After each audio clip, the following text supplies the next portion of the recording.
তো সেজন্য প্রভুপাদের যে এই যে টিকাগুলো কতটা গুরুত্বপূর্ণ, আমাদের পুঙ্খানুপুঙ্খ যদি আমরা পড়ি, তাহলে সমস্ত আচার্যদের, বিশেষ করে বিশ্বনাথ চক্রবর্তীপাদ ঠাকুর, শ্রীধর স্বামী, বীর রাঘবাচার্য, হরিশ ঔরিজি, সনাতন গোস্বামী, অনেকের এই সম্বন্ধে ব্যাখ্যার টিকা রয়েছে।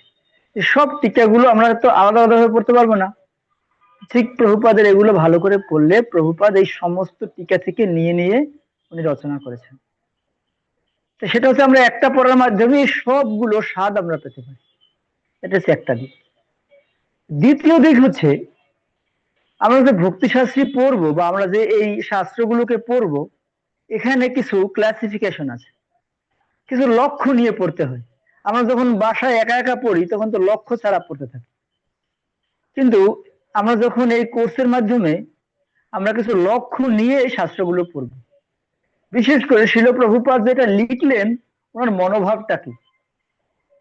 যেমন রূপ গোস্বামী চৈতন্য মহাপ্রভুর মনোভাব জানতেন, এজন্য তার প্রণাম মন্ত্রে আমরা কি বলি, শ্রী চৈতন্য মনোভাবিষ্টম স্থাপিতম ইয়ান ভূতলে স্বয়ং রূপ কদাময়ম দাদাতি সপদান্তিক। যিনি মহাপ্রভুর মনোভাব জানতেন, ঠিক একইভাবে শিল প্রভুপাদ এই যে শাস্ত্রগুলোকে রচনা করেছেন, এখানেও ওনার কিছু মনোভাব ফুটে উঠেছে। মনোভাব মানে আচার্য আমাদের কাছে কি চায়, এটা প্রভুপাদের মনোভাব।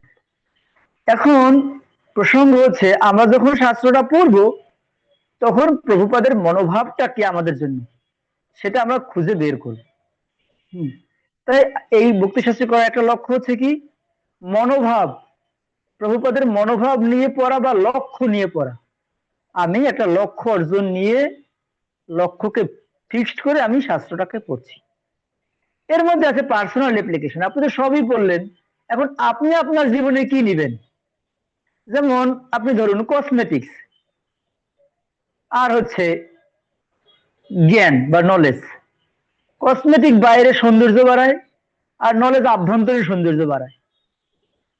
তাহলে এখন দুইটাকে কিন্তু আপনাকে ব্যবহার করতে হবে। নলেজ আপনাকে ব্যবহার করতে হবে, কসমেটিক্স আপনাকে ব্যবহার করতে হবে। আপনি কসমেটিক কিনে ঘরে রেখে দিলেন, আপনি নিশ্চয়ই সুন্দর বা সুন্দরী হবেন না, ঠিক না? আপনাকে ব্যবহার করতে হবে। ঠিক একইভাবে আমি যে শাস্ত্র পড়বো, পড়ে এটি কোনটা আমি আমার জীবনে ব্যবহার করব, এটাকে বলা হয় পার্সোনাল অ্যাপ্লিকেশন। আপনি কোনটাকে আপনার জীবনে নিবেন।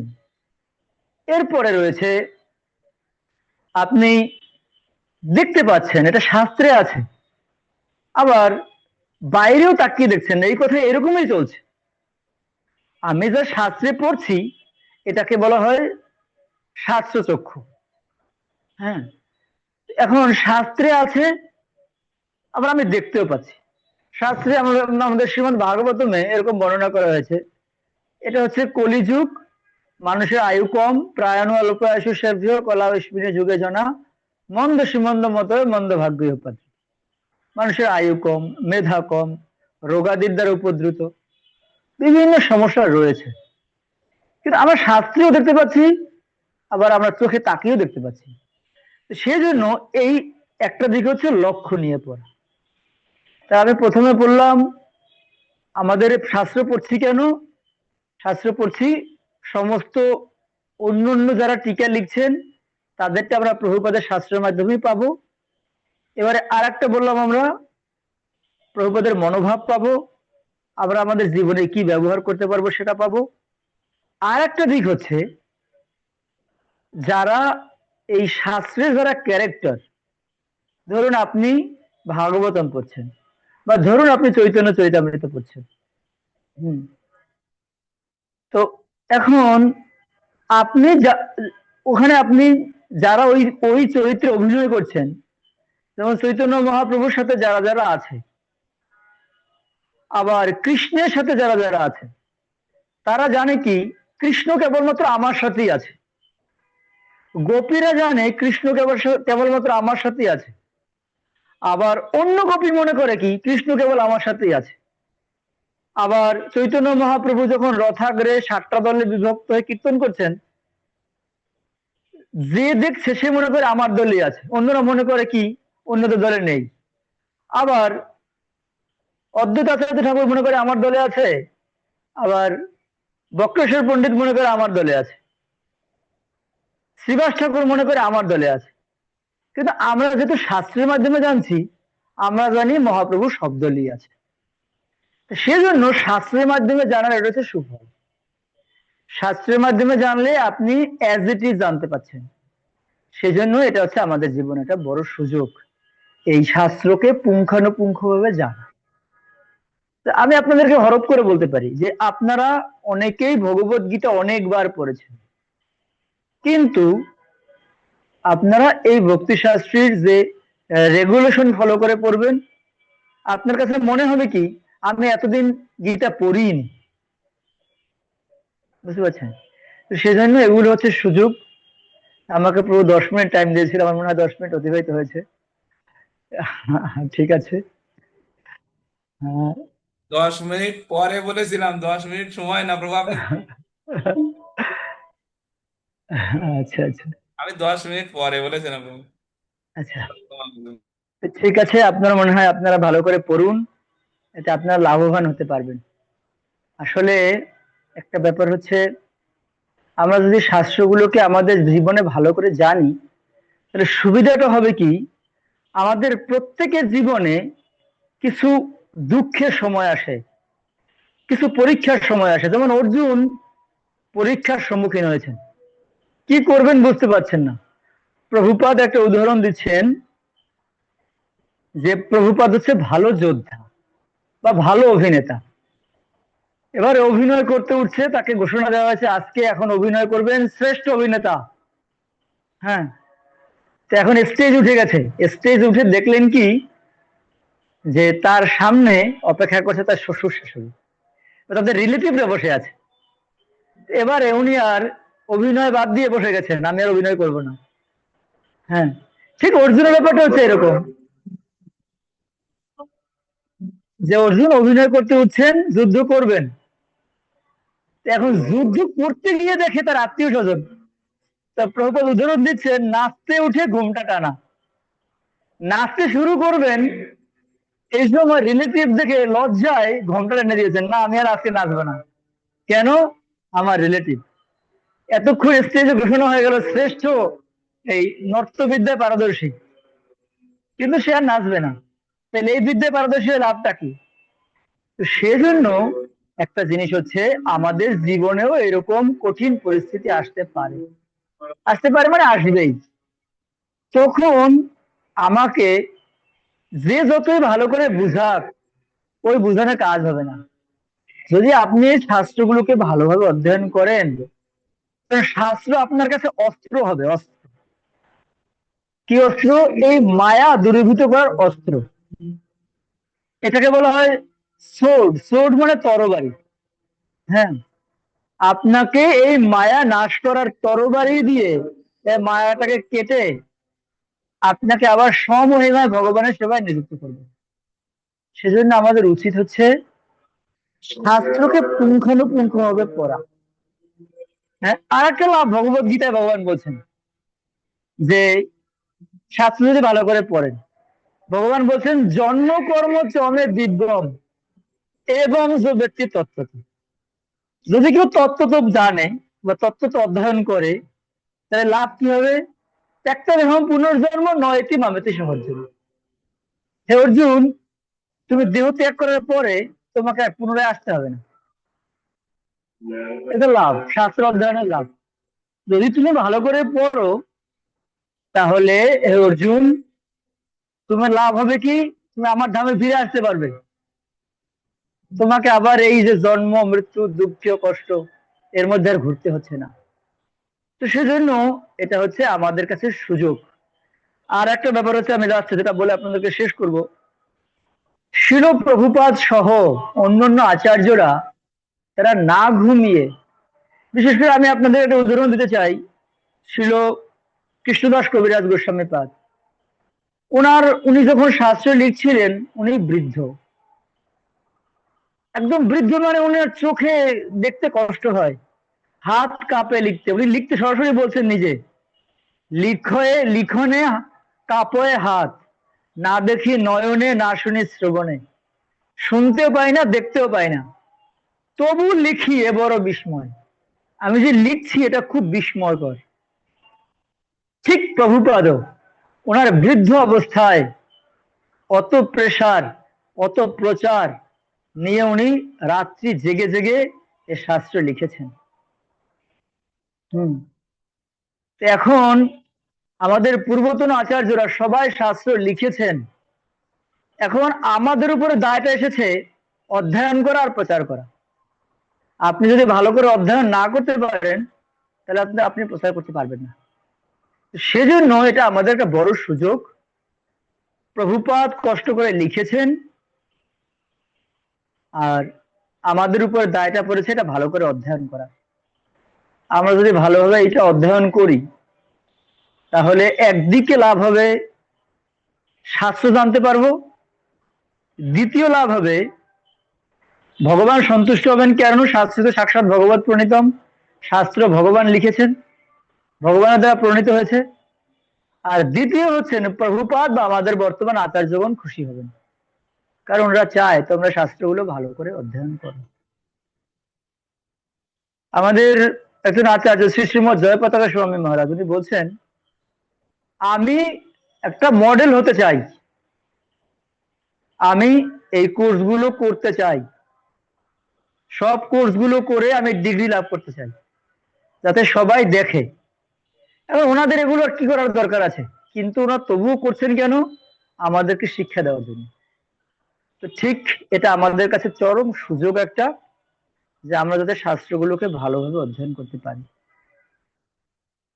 তাহলে লাস্ট আমি বলবো যে শাস্ত্র পড়তে হবে কেন? শাস্ত্র পড়তে হবে আমি আমার জীবনের লক্ষ্যটাকে ফিক্স করার জন্য।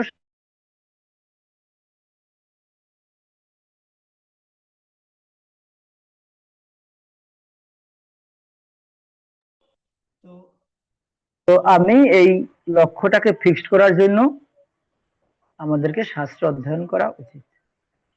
তো ঠিক আছে, আমার মনে হয় আপনারা বুঝতে পেরেছেন।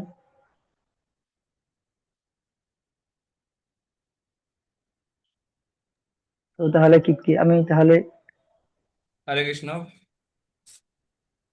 প্রভু আসলে আমি আবারও ক্ষমা চাচ্ছি, আমি বুঝতে পারিনি, আমি 10 মিনিটের জন্য বলিনি আসলে, ভেবেছিলাম আপনি আরো বলবেন। আমি ভেবেছি আপনি অনুষ্ঠানে আছেন তো, প্রভুপাদের অনুষ্ঠান আছে, এই জন্য সময় পাচ্ছেন না। আমি বুঝতে পেরেছি, সাউন্ডও শোনা যাচ্ছিল, ইংলিশে লেকচার চলছে, আমি শুনতে পাচ্ছিলাম। তো এই জন্য আর কি ই করছি। তো আমরা এই অনেক কৃতজ্ঞ আপনার প্রতি, এত ব্যস্ততা সত্ত্বেও আপনি সময় দিয়েছেন, এবং আমি আশা করি ভক্তরা অনেক উপকৃত হবেন, এবং আপনার সান্নিধ্য লাভের আশায় আমরা থাকলাম। সরাসরি পাংশাতে আমাদের ক্লাসরুম প্রস্তুত হয়েছে আপনাকে স্বাগত জানানোর জন্য। আমরা প্রভুকে সরাসরি ক্লাস যখন প্রভু আসবেন, আহ, তারপর বাকি ক্লাসগুলো অনলাইনে দিবেন। কিন্তু আমরা প্রথম যখন তৃতীয় ইউনিট শুরু হবে প্রভুকে, তার আগেই হয়তো পাংশায় প্রভু আসতে পারেন, কিন্তু তৃতীয় ইউনিট সরাসরি আমরা শুরু করব।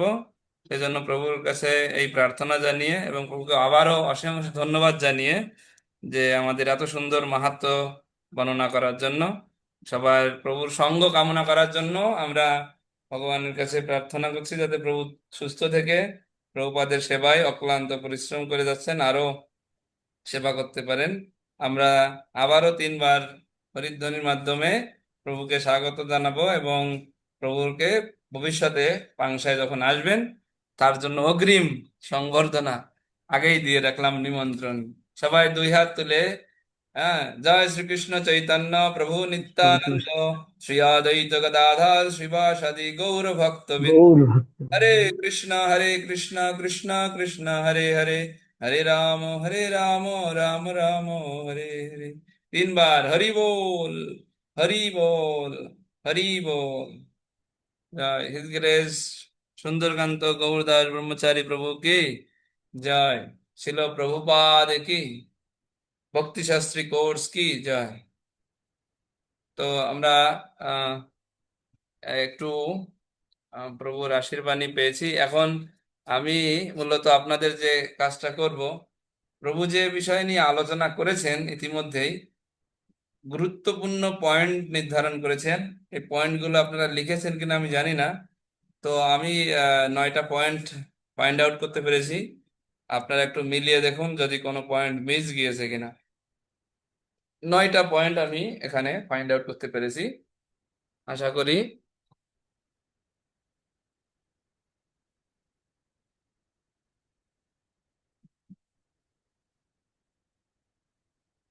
আহ, তো আহ,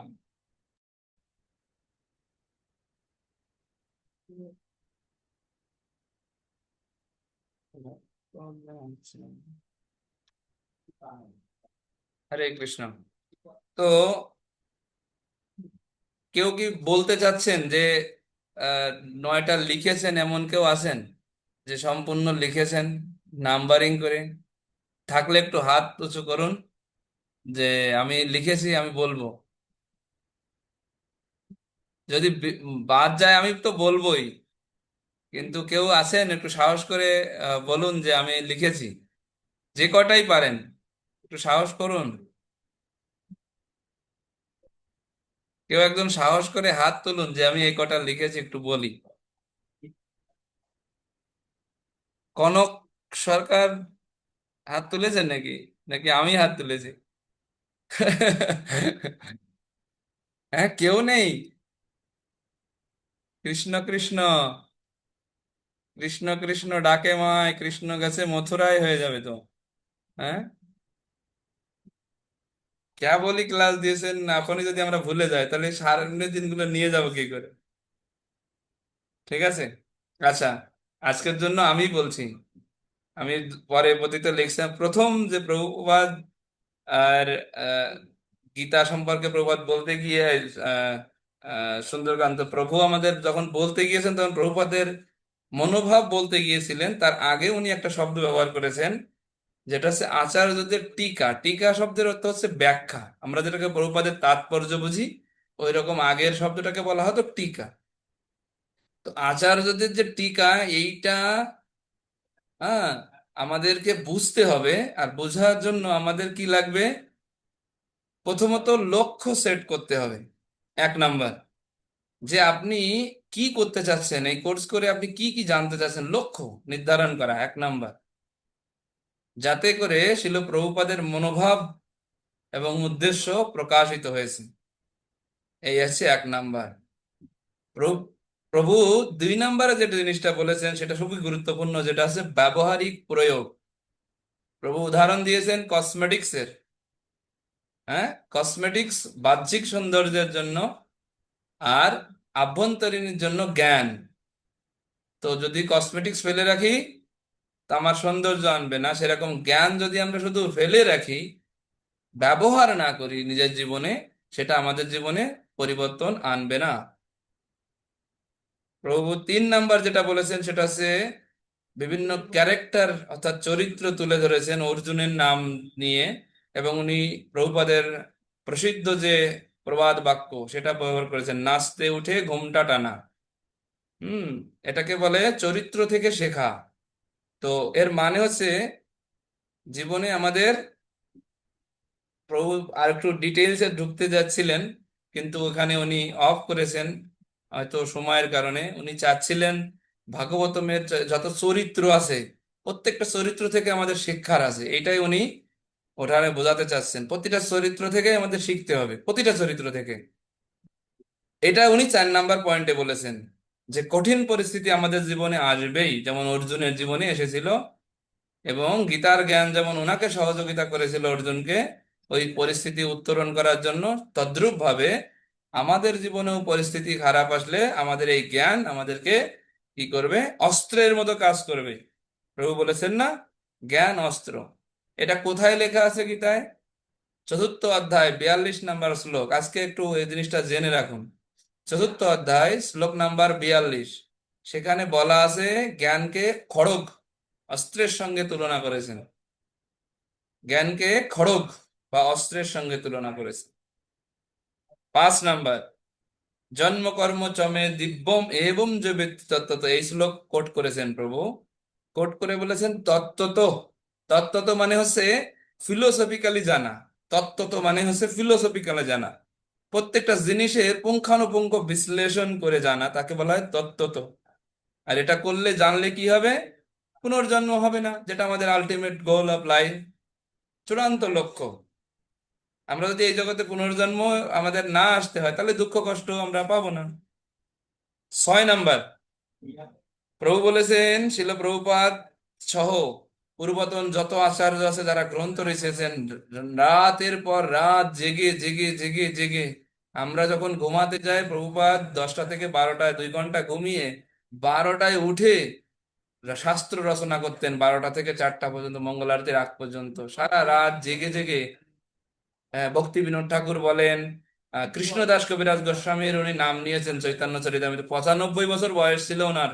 যে সময় উনি এই চৈতন্য চরিতামৃত লিখতে যাচ্ছেন, ওনার বয়স ছিল 95। তো সেই পরিস্থিতিতে উনি শাস্ত্র রচনা করছেন আমাদের জন্য, আর আমরা যদি সেটা না পড়ে চলে যাই, খুবই দুঃখজনক। আপনি জানেন, বিদেশিরা যারা বাংলা জানে না, তারা বাংলা ভাষা শেখার জন্য কোর্স করছে বিদেশে। আমি দেখে এসেছি মুম্বাইতে, বাংলা ভাষা শেখার জন্য কোর্স করছে। কেন? বাংলা ভাষা শিখে ওরা চৈতন্য চরিতামৃত গ্রন্থ পড়বে। আর আমরা হাই বাঙালি যারা বাংলা ভাষা অহরহ বলতে পারি, পড়তে পারি, আমরা চৈতন্য চরিতামৃত পড়ছি না। কি দুর্ভাগা আমরা! ওরা কান্না করছে যে আমাকে শেখাও বাংলা। আমিও 6 মাস কোর্স করিয়েছি ওদের বাংলা শেখানোর জন্য। আমি টিচার হিসাবে ওখানে স্টুডেন্ট হিসাবে পড়তে গিয়ে টিচার এসে করেছি, বাংলা শিখিয়েছি। এবং ওরা হাউ মাউ করে কান্না করে, জড়ায় ধরে বাংলা শেখার জন্য, কারণ চৈতন্য চরিতামৃত বুঝবে। আর আমরা কি দুর্ভাগা! হ্যাঁ, তো এই জন্য এটা আচার্যদের প্রতি আমাদের কৃতজ্ঞতা হবে, অকৃতজ্ঞ হয়ে যাবো যদি আমরা না পড়ি। 7 নাম্বার পয়েন্ট, প্রভু বলেছেন, যদি কেউ ভালো অধ্যয়ন না করে, ভালো অধ্যয়ন না করলে ভালো প্রচার করা যাবে না। অনেকে আমরা প্রচার করতে চাই, কিন্তু নিজে জানি না তার পূর্ব শর্তটা কি। একজন ভালো শিক্ষক, সে জীবনে প্রথমত ভালো কি হয়? ছাত্র হয়। একজন ভালো গুরু প্রথমত একজন ভালো শিষ্য হয়। একজন ভালো বক্তা প্রথমত ভালো একজন শ্রোতা হতে হয়। তো আপনি চাচ্ছেন প্রচার করতে, তো আগে আপনি সেটা নিজে অধ্যয়ন করুন। 8 নাম্বার পয়েন্ট, 8 নাম্বার পয়েন্ট বলছেন, শাস্ত্র অধ্যয়ন করলে প্রথমত লাভ কি? শাস্ত্র সম্পর্কে আমরা জানতে পারবো, 1 নাম্বার। 2 নাম্বার, তাতে ভগবান সন্তুষ্ট হবেন। ভগবদ গীতায় উনি বলেছেন যে এই জ্ঞান রূপ যজ্ঞের দ্বারা আমি কি করব? পূজিত হব। যেমন দেখেছেন না, যজ্ঞে আহুতি দেয় ঘি, পুরোহিতরা ব্রাহ্মণরা যজ্ঞ করে। আপনি যদি গীতা পড়েন প্রতিদিন, তাহলে আপনি কি করছেন? যজ্ঞ করছেন। ভালো করে বুঝে দেখেন ভগবান কি বলছেন, জ্ঞান রূপ যজ্ঞের দ্বারা আমি পূজিত হব। তাহলে ভগবান সন্তুষ্ট, আর প্রতিটা আচার্য সন্তুষ্ট হবেন। আর কি লাগে জীবনে? যদি আপনার গুরুদেব, আচার্য এবং ভগবান সন্তুষ্ট হয়ে যায়, তাহলে জীবনের আলটিমেট লক্ষ্য এটাই। প্রভু 9 নাম্বারে বলেছেন যে জীবনের যে লক্ষ্য, সেটা ফিক্সড করতে সহযোগিতা করবে। আমার লক্ষ্যটা কি? আমি ব্রহ্মচারী, তো আমার লক্ষ্য কি? আমি একজন গৃহস্থ আছি, গৃহস্থ আশ্রমে আছি, তো আমার জীবনের লক্ষ্য কি? আমি এখন বানপ্রস্থ নিয়েছি বা আমি সন্ন্যাসী, আমার জীবনের লক্ষ্যটা কি? এটা ফিক্স করার জন্য শাস্ত্র আপনাকে হেল্প করবে। তো শেষে আমি যে জিনিসটা কোট করছি, আমি শিল জয়পতাকা স্বামী গুরু মহারাজের কৃপা প্রার্থনা চাচ্ছি, শিল প্রভুপাদের প্রার্থনা চাচ্ছি, তাদের কৃপা আশীর্বাদ যেন সবার প্রতি, আপনাদের প্রতি বর্ষিত হয়, সেই কৃপা প্রার্থনা করছি।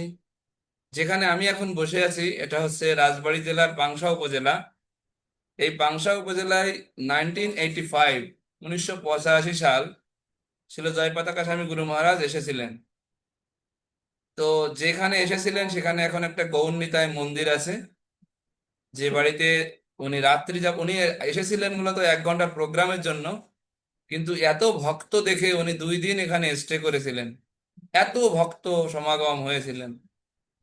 তো ওই প্রোগ্রামে সবাই কথা দিয়েছিলেন, এবং এইখানে যেখানে মন্দির হয়েছে পাংশায়, 1984, তার ঠিক 1 বছর আগেই এখানকার একজন ব্যক্তি ব্রহ্মচারী হিসাবে ইসকনে যোগদান করেন।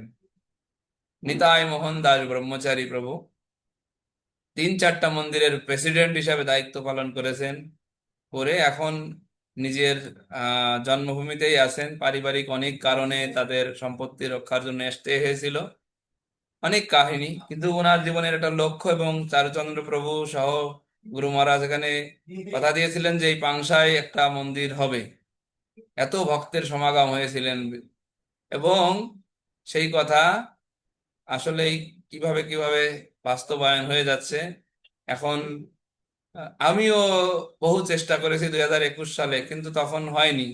এখন আমি যখন চাইনি তখন চলে যাচ্ছি অন্য জায়গায়, তখন আমাকে ঢাকা থেকে এখানে পাঠানো হচ্ছে যে ওই জায়গা ডেভেলপ করার জন্য। তো গুরু মহারাজের কাছে প্রার্থনা করছি যে আমি অলরেডি গুরু মহারাজের অফিসে মেসেজ পাঠাইছি, এবং নিমাই পণ্ডিত বিদ্যাপীঠ যে ব্যানারে আপনারা ক্লাস করছেন, আহ, এটা এই প্রতিষ্ঠানকে আহ, পাকাভুক্ত করার জন্য, আশীর্বাদ প্রদান করার জন্য গুরু মহারাজের কাছে মেসেজ আছে। গুরু মহারাজ হয়তো কোনো সময়ে আশীর্বাদ প্রদান করবেন, এবং এই মেসেজ আপনারা যে কোর্স করছেন এই সমস্ত তথ্য গুরু মহারাজ পর্যন্ত চলে যাচ্ছে। তো যেখানেই থাকে, তো সবাই এই জন্য প্রার্থনা করছি, যখনই সরাসরি কোনো শিক্ষক এখানে উপস্থিত হবেন, আমি সমস্ত শিক্ষকদের এখানে আমন্ত্রণ জানাবো, এবং আমি আমার বিশ্বাস তারা আমাকে আহ, আমার অনুরোধ সহজে ফেলতে পারবেন না। তো বাংলাদেশের যত স্বনামধন্য শিক্ষক আছে, মায়াপুর বলেন, সবাইকে আমি এখানে আনার জন্য প্রতিশ্রুতিবদ্ধ। শুধু অবস্থা ভালো হোক, এবং আপনাদের আগ্রহের কারণেই, আপনাদের যত আমি আগ্রহ দেখব, আমি তত উৎসাহ পাবো যে সবাইকে নিয়ে আসার জন্য। তো সবাই অনলাইনে যারা করছেন, কৃপা করে এটা নোট করে রাখুন যে বছরে এই এই এই যে 25 সালের আজকে 19 তারিখ, আপনারা কোর্সে যুক্ত হয়েছেন 2-1 বার।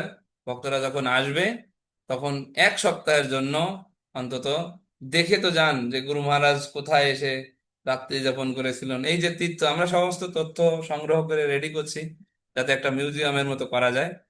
তো আসেন, একবার দেখে যাবেন। হ্যাঁ, আমরাও দেখবো আপনাদেরকে, একবার সেবা করার সুযোগ পাবো। ঠিক আছে। আর যারা সরাসরি আছেন তারা তো আসেনি। শুক্রবার বিকাল 3টায় সরাসরি ব্যাচের ক্লাস হয়, আর আপনাদের এই মঙ্গলবারে। তো আজকে আমি আপনাদের জন্য একটু কিছু তথ্য আরো অ্যাড করতে চাচ্ছি। এখন টাইম আছে 8টা 21 বাজে। তো আপনারা একটু,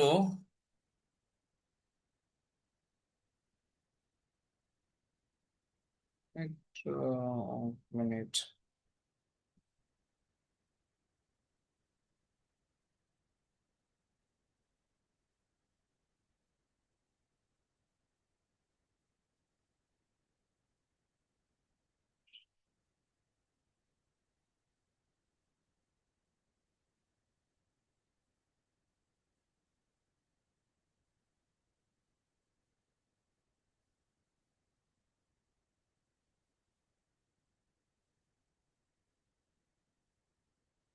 ভিডিও।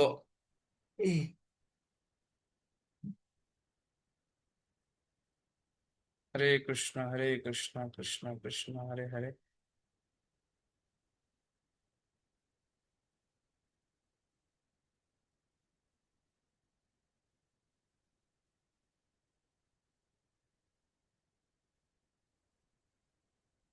হরে রাম রাম রাম হরে হরে। জগৎগুরু শিল প্রভুপাদ কি জয়।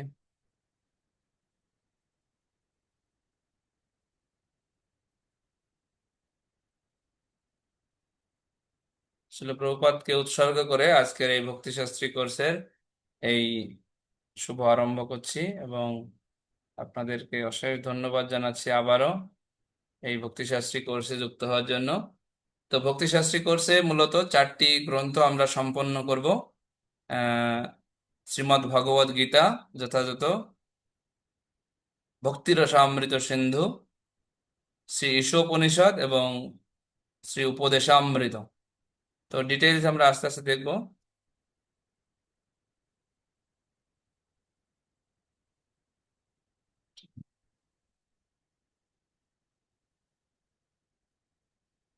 হরে কৃষ্ণ, হরে কৃষ্ণ, হরে কৃষ্ণ, কৃষ্ণ কৃষ্ণ।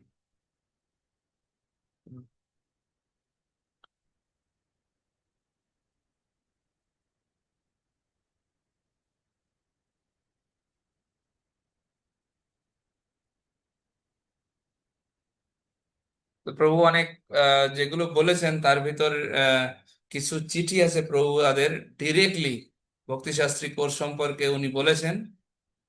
আমরা সেগুলো একটু আপনাদের দেখানোর চেষ্টা করছি।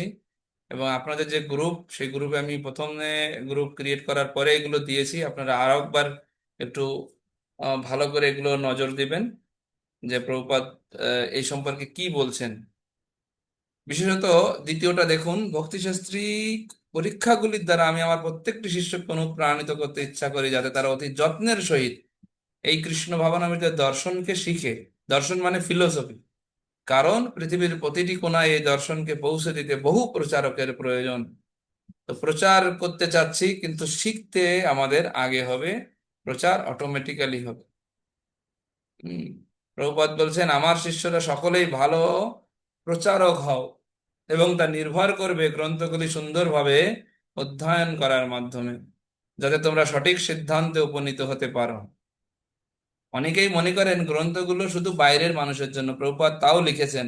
হংসদূতকে পত্র দেখেন 1969 সালে, আমার গ্রন্থগুলি কেবল বহিরাগতদের জন্য পড়ার জন্যই নয়, মুদ্রণ করা উচিত নয়, বরং আমাদের ছাত্রদের অবশ্যই আমাদের সমস্ত গ্রন্থগুলি সম্পর্কে যথাযথভাবে ওয়াকিবহাল মানে পারঙ্গত হতে হবে, যাতে আমরা আত্ম উপলব্ধির বিপক্ষে সকল পক্ষকেই পরাস্ত করতে প্রস্তুত হতে পারি। যারা আমাদের বিরুদ্ধে বা বিরুদ্ধ ফিলোসফি দাঁড় করাতে চাচ্ছে, তাদেরকে যেন আমরা পরাস্ত করে আমরা এই বৈষ্ণব সিদ্ধান্তবাদকে আমরা স্থায়ী করতে পারি। সেটা হলে আমাদের পড়তে হবে।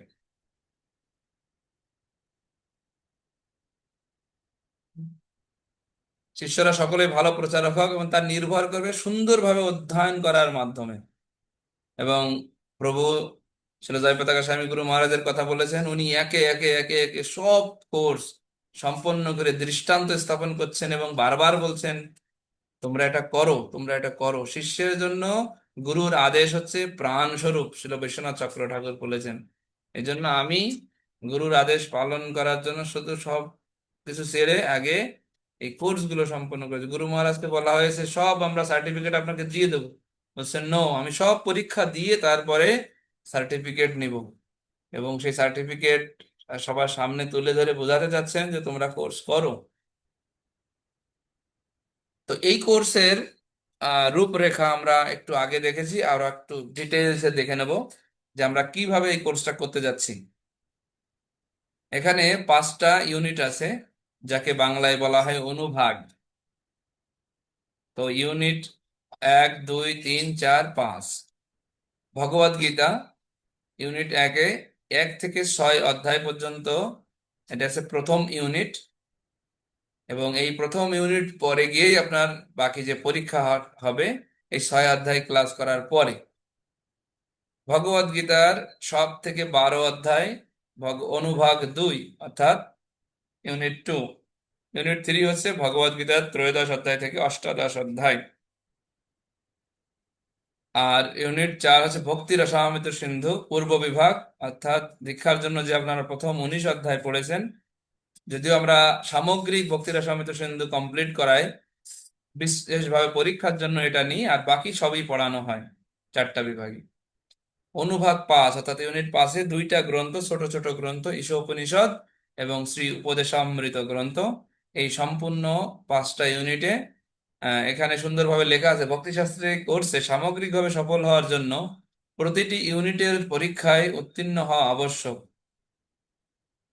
যেটা স্ক্রিনশট নিয়ে রাখেন, অ্যাটেন্ডেন্স। তো প্রতিটা ইউনিট বাই ইউনিট আপনাদের সহযোগিতার জন্য আপনাদের গাইড টিচার থাকবে। আপনারা সবাই সহযোগিতা পাবেন, ইন্ডিভিজুয়ালি গ্রুপের মাধ্যমে যত প্রকার সহযোগিতা করার আপনারা পাবেন। যদি তারা সমর্থ না হয় বা আপনি যদি মনে করেন আপনার গাইড টিচার আপনাকে সহযোগিতা করছে না, আপনি সরাসরি আমার সঙ্গে যোগাযোগ করতে পারবেন কোনো দ্বিধা দ্বন্দ্ব ছাড়াই। ঠিক আছে?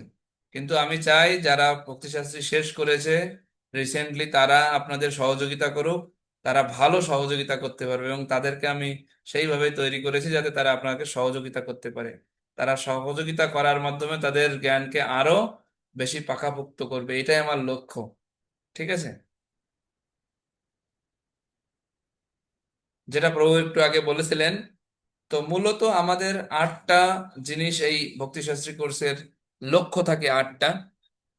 তাকে আমরা যদি ভাগ করি তাহলে জ্ঞান, দক্ষতা, মূল্যবোধ, knowledge, understanding, personal application, preaching application, mood and mission. অর্থাৎ এই প্রভুপাদ যে লিখেছেন তার মনোভাব কি এবং উদ্দেশ্য কি।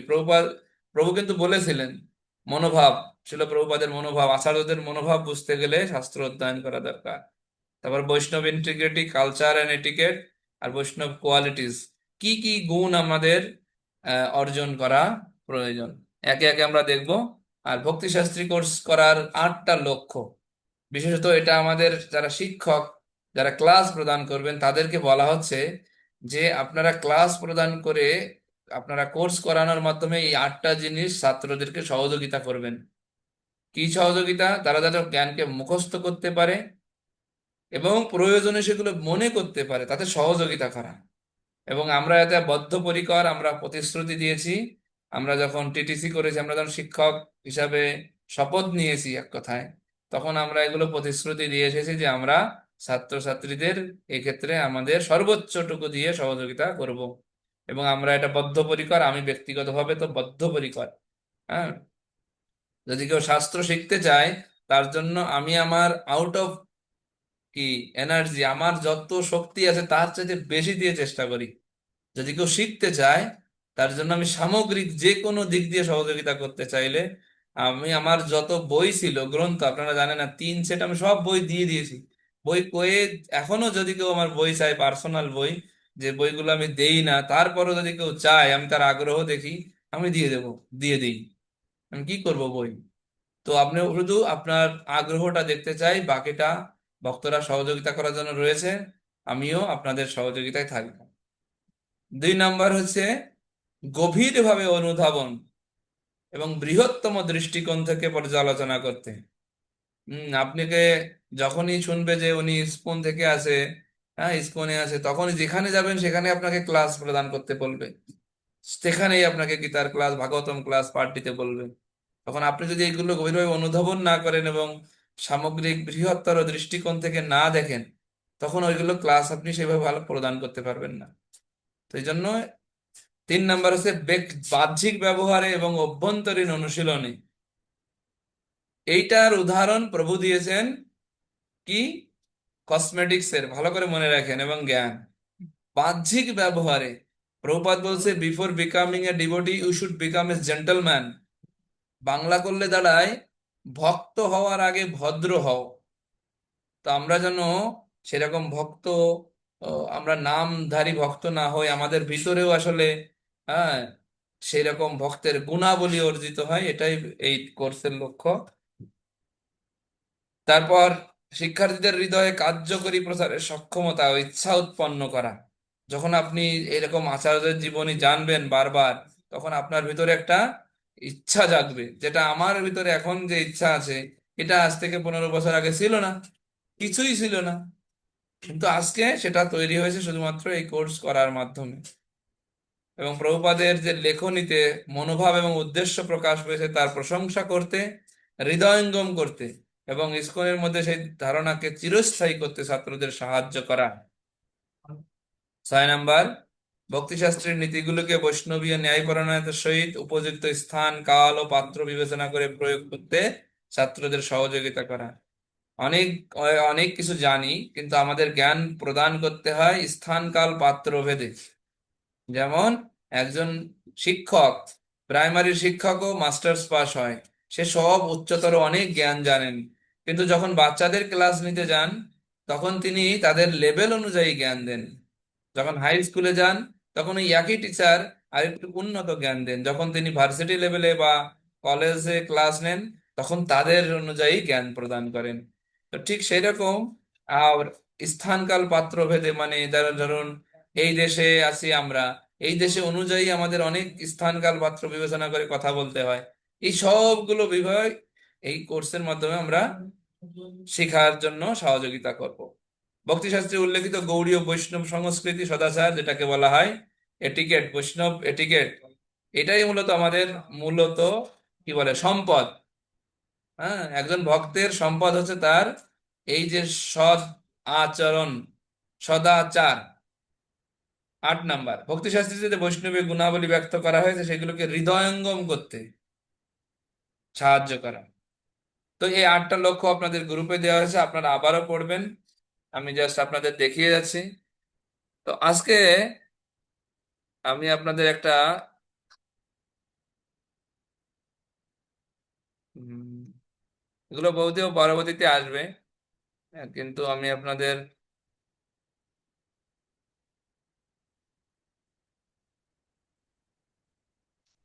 কিছু গীতার মাহাত্ম্য থেকে একটু বলি, যাতে আপনারা গীতা পড়তে, গীতা দিয়ে তো আমরা শুরু করব। তো এই শ্লোক আপনারা অবশ্যই জানেন। 7 নাম্বার মাহাত্ম্য, গীতা মাহাত্ম্য প্রতিটা গীতায় রয়েছে। একম শাস্ত্রম দেবকী পুত্র গীতম, एको দেব দেবকী পুত্র এব, एको মন্ত্রস্য নামানি জানি, কর্মবেকম তস্য দেবস্য সেবা। একটাই শাস্ত্র হোক সারা পৃথিবীর মানুষ, একটাই, যেটা কি দেবকী পুত্র গীতম, অর্থাৎ শ্রীমদ্ ভগবদ গীতা। এক দেব দেবকী পুত্র এব, একজনই আরাধ্য ভগবান হোক, তিনি হচ্ছেন দেবকী পুত্র, পরমেশ্বর ভগবান শ্রীকৃষ্ণ। এক মন্ত্রস্য নামানিয়ানি, একটাই মন্ত্র হোক সবার জন্য, সেটা হচ্ছে হরে কৃষ্ণ মহামন্ত্র। আর একটাই মানুষের বৃত্তি হোক, একটাই কাজ হোক, সেটা হচ্ছে তার সেবা। তো একম শাস্ত্রম দেবকী পুত্র গীতম, তাহলে গীতাকে কত প্রাধান্য দেয়া হয়েছে। প্রভুপাদ অনেক ব্যাখ্যা করেছেন, তার ভিতরে বৃন্দাবন ভজনে উনি লিখেছেন, গীতার উপদেশে ভাই বুঝো ভালো করি, পাইবে কৃষ্ণের কৃপা ভজিবে শ্রী হরি। হ্যাঁ, কৃষ্ণের কৃপা পেতে গেলে আমরা গীতার উপদেশ যেটা, সেটা ভালো করে বুঝতে হবে। এবার দেখুন প্রভুপাদ ভূমিকাতে লিখছেন, আমরা যে ডিটেলস দেখবো আজকে, একটু বোঝার চেষ্টা করছি মাত্র। ভূমিকা, আপনাদের কাছে ভগবত গীতা রয়েছে নিশ্চিত, এবং একটু আগে প্রভু যেটা বললেন, যে আমিও বার সেটা রিপিট করছি, প্রভু সুন্দরকান্ত প্রভু যেটা রিপিট করেছে বলেছেন, আমি সেটা আবার রিপিট করছি। প্রভু বলেছেন এর আগে আপনারা অনেকবার ভগবত গীতা পড়েছেন, কোনো সন্দেহ নেই তাতে, কিন্তু এখন বা এই কোর্সের মাধ্যমে যখন আপনি পড়বেন, তখন দেখুন কিভাবে আপনি বলবেন, আর এটা কি ভগবত গীতায় আছে, আমি তো জানতামই না। আমার এটা বারবার মনে হয়, এখনো মনে হচ্ছে যে আমি আসলে কি ভগবত গীতা পড়ছি। তো এখন দেখুন ভগবত গীতায় আপনারা বের করুন মুখবন্ধ। আজকে আমরা এটা দেখেই শেষ করব। সবাই মুখবন্ধ বের করুন ভগবত গীতার প্রথমে। ছোট্ট একটা মুখবন্ধ এখানে আছে, সরি ভূমিকা, আমি ভুল বলছি, ভূমিকা বের করুন। আজকে মুখবন্ধে যাব না, ভূমিকা বের করুন। 1, 2, মাত্র 2টা পৃষ্ঠা। এইটুকুর ভিতরে কি কথা আছে আমরা একটু পড়ি। আচ্ছা, কেউ আহ, একটু ভালোভাবে বসে পড়তে পারবেন এরকম কেউ আছেন? আমি একটু আপনাদের দেখতে চাচ্ছি, থাকলে একটু হাত উঁচু করুন তো। পড়তে পারবেন ভালো, একটু হাত উঁচু করুন, রেইজ হ্যান্ড করুন। কেউ আছেন? হ্যাঁ, কে আছেন? সদানন্দ শচীসুত প্রভু। পড়ুন।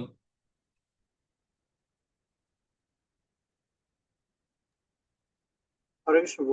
হুম। এই সংস্করণে শ্রীমদ্ ভগবদ গীতা যথাযথ গ্রন্থটি যেভাবে প্রকাশিত হয়েছে সেটাই আমার মূল রচনা। এই গ্রন্থটি যখন প্রথম প্রকাশিত হয় কোন? তখন হরে কৃষ্ণ, আপনি কি স্ক্রিন দেখতে পাচ্ছেন না? ওটা না, আমি স্ক্রিনে যেটা দিয়েছি শুধু ওইটুকু পড়ুন। আচ্ছা, ভগবদ গীতা যথাযথ প্রকাশ করতে আমাদের এই যে প্রচেষ্টা, সেটি কেবল পরমেশ্বর ভগবান শ্রীকৃষ্ণের মহিমা প্রচার করারই প্রচেষ্টা। আমাদের উদ্দেশ্য হচ্ছে শ্রীকৃষ্ণের ইচ্ছাকে প্রতিষ্ঠিত করা। হুম। ভূমিকা এইটা এবার বুঝুন তাহলে আমাদের উদ্দেশ্য কি, এবারে আমাদের প্রশ্ন আসবে প্রভুপাদের ভূমিকা থেকে মনোভাব এবং উদ্দেশ্য লিখুন। তো এই একটা উদ্দেশ্য আপনি পেয়ে গেলেন, শ্রীকৃষ্ণের ইচ্ছাকে প্রতিষ্ঠিত করা।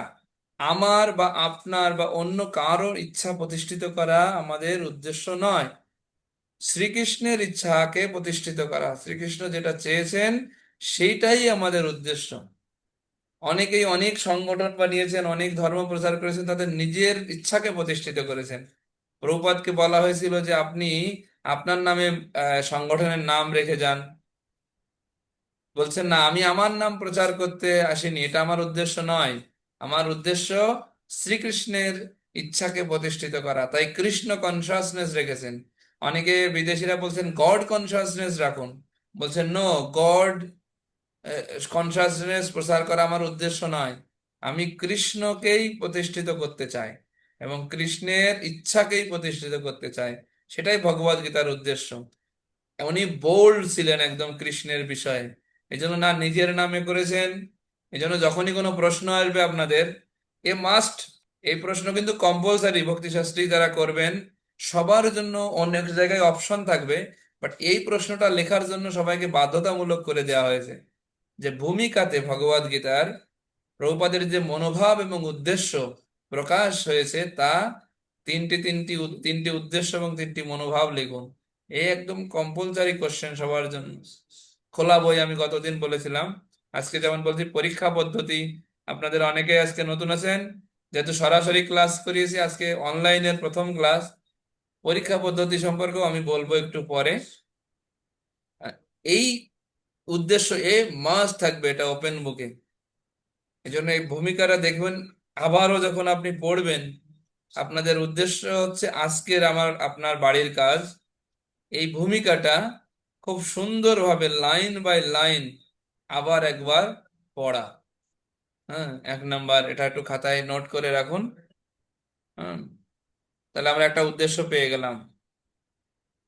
পরে বলছেন আমাদের উদ্দেশ্য কি, যে উদ্দেশ্য সাধন করার জন্য ব্রহ্মার প্রতিদিনে পরমেশ্বর ভগবান একবার শ্রীকৃষ্ণ এই পৃথিবীতে অবতরণ করেন, সেই উদ্দেশ্যকে অনুপ্রাণিত করে বদ্ধ জীবদের পথ প্রদর্শন করবার জন্যই, এই জায়গাটা মার্ক করে নিন, বদ্ধ জীবদের পথ প্রদর্শন করবার জন্যই এই ভগবদ গীতা যথাযথ প্রকাশিত হয়েছে।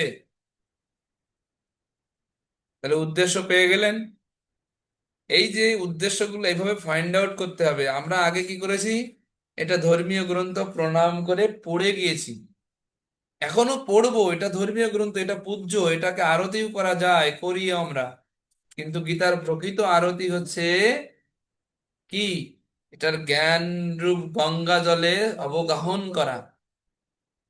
মলিনে মোচনম পুংসাম জল স্নানম দিনে দিনে, স্নানের ফলে যেমন বাহ্যিক শরীর পরিষ্কার হয়, সেরকম প্রতিদিন গীতা অধ্যয়ন করার ফলে আমাদের অন্তরের মলিনতা বিদূরিত হয়। তো এই জন্য আমাদের যেন এইভাবে পুঙ্খানুপুঙ্খ ভাবে বুঝতে পারি। এই ছোট্ট 1-1.5 পেজের ভূমিকা কত সময় লাগবে দেখবেন ব্যাখ্যা করতে, একটু ভালো করে দেখুন। এখন এই জায়গাগুলো মার্ক করে নেবেন আপনারা গীতা থেকে, কোন কোন জায়গাতে এই কথাগুলো আছে। ভূমিকাটা আপনারা আর একবার সুন্দর করে পড়বেন, এখন দেখবেন মাথায় আপনাদের অনেক কিছু আসবে।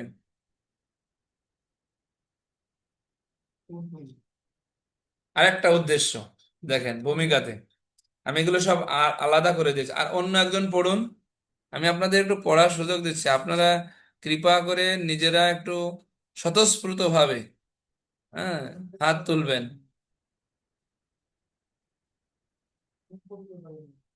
বংশীবদন গোপেশ দাস, হ্যাঁ, আনমিউট করুন।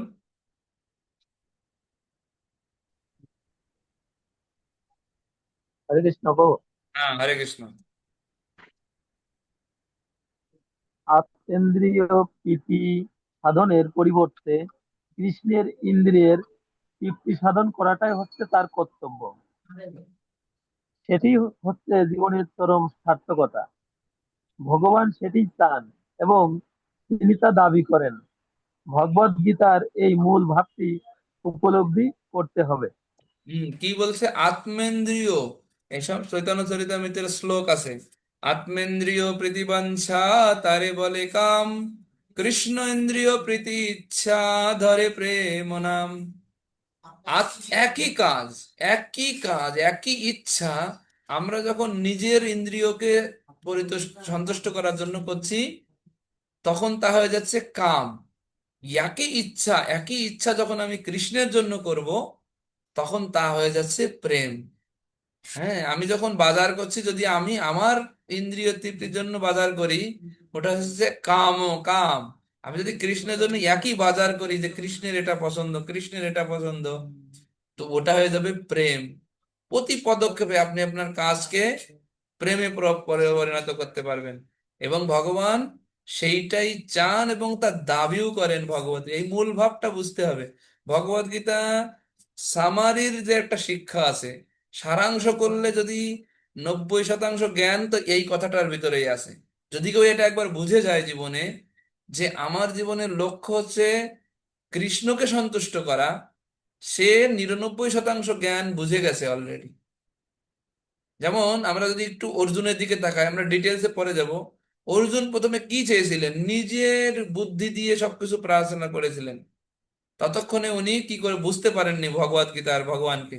যখন তিনি ভগবানের উদ্দেশ্যে একবার সারেন্ডার হয়েছেন এবং বলেছেন, আপনি আদেশ করুন, যখন ভগবান আদেশ করা শুরু করেছেন, তখন তার ভগবানের কথা অনুযায়ী, হ্যাঁ, শিষ্যত্ব বরণ করে গুরুর আদেশে সমস্ত কার্য পরিচালনা করেছেন, তখন কৃষ্ণ ইন্দ্রিয় প্রীতি ইচ্ছা ধরে প্রেম নাম। তো এইভাবে আমরা যখন বুঝবো একে একে যে ভগবত গীতার মূল ভাব, ভগবান এটা চান এবং দাবি করেন কি, যাতে আমরা আমাদের ইন্দ্রিয় তৃপ্তি না করে ভগবানের ইন্দ্রিয় তৃপ্তি সাধনের চেষ্টা করি। আর যেটা করলে আমরা কি হব? আলটিমেটলি খুশি হব। পেটে যদি খাবার দিই, তো আমার হাত শক্তি পাবে, আমার পা শক্তি পাবে, আলাদাভাবে হাতকে খাবার দেওয়ার প্রয়োজন নেই। তো আমরা চাচ্ছি, আমরা হচ্ছি অংশ, আমরা হচ্ছি জীবেরা, হচ্ছি ভগবানের ক্ষুদ্রাতি ক্ষুদ্র অংশ। অংশের কাজ হচ্ছে পুণ্যের সেবা করা। এইভাবেই অংশ পরিতৃপ্তি লাভ করে। কিন্তু অংশ যদি সরাসরি খেতে চায়, হাত যদি দাবি করে যে আমি একা একাই খাবো, পেটকে দেব না, তাহলে সেটা বৃথা, কষ্ট মাত্র, সে আসলেই খেতে পারবে না। সেরকম জীবেরা আমরা যদি ভগবানকে বাদ দিয়ে, ভগবানের সন্তুষ্টি বাদ দিয়ে নিজের সন্তুষ্টির পিছনে ছুটি, তাহলে আমরা না ভগবানকে সন্তুষ্ট করতে পারবো, আর না আমরা আমাদেরকেও সন্তুষ্ট করতে পারবো। যদি কেউ চিন্তা করে যে না, আমি গাছের গোড়ায় জল দেব না, আমি গাছের আগায় আগায় পাতায় পাতায় সিরিঞ্জ দিয়ে জল দিয়ে বেড়াবো, হ্যাঁ, দিতেও পারে। কিন্তু আসলে গাছের গোড়ায় জল দিলে সমস্ত তৃপ্তি সব জায়গায় যায়। এটা ভাগবতম আমাদের দাবি, মানে উদাহরণ দিচ্ছেন। হ্যাঁ, পেটে খাবার দিলে হাত যেমন শক্তি পায়, হাত হচ্ছে আমরা। হাত আমরা যদি আলাদাভাবে ইন্দ্রিয় তৃপ্তি করতে চাই, হাত তা কখনো পাবে না। এই যে মূল ভাবটা বুঝে যাবেন, প্রতিটা পদক্ষেপে চেষ্টা করবেন যে এটা কি আমি আমার জন্য করছি না ভগবানের জন্য করছি।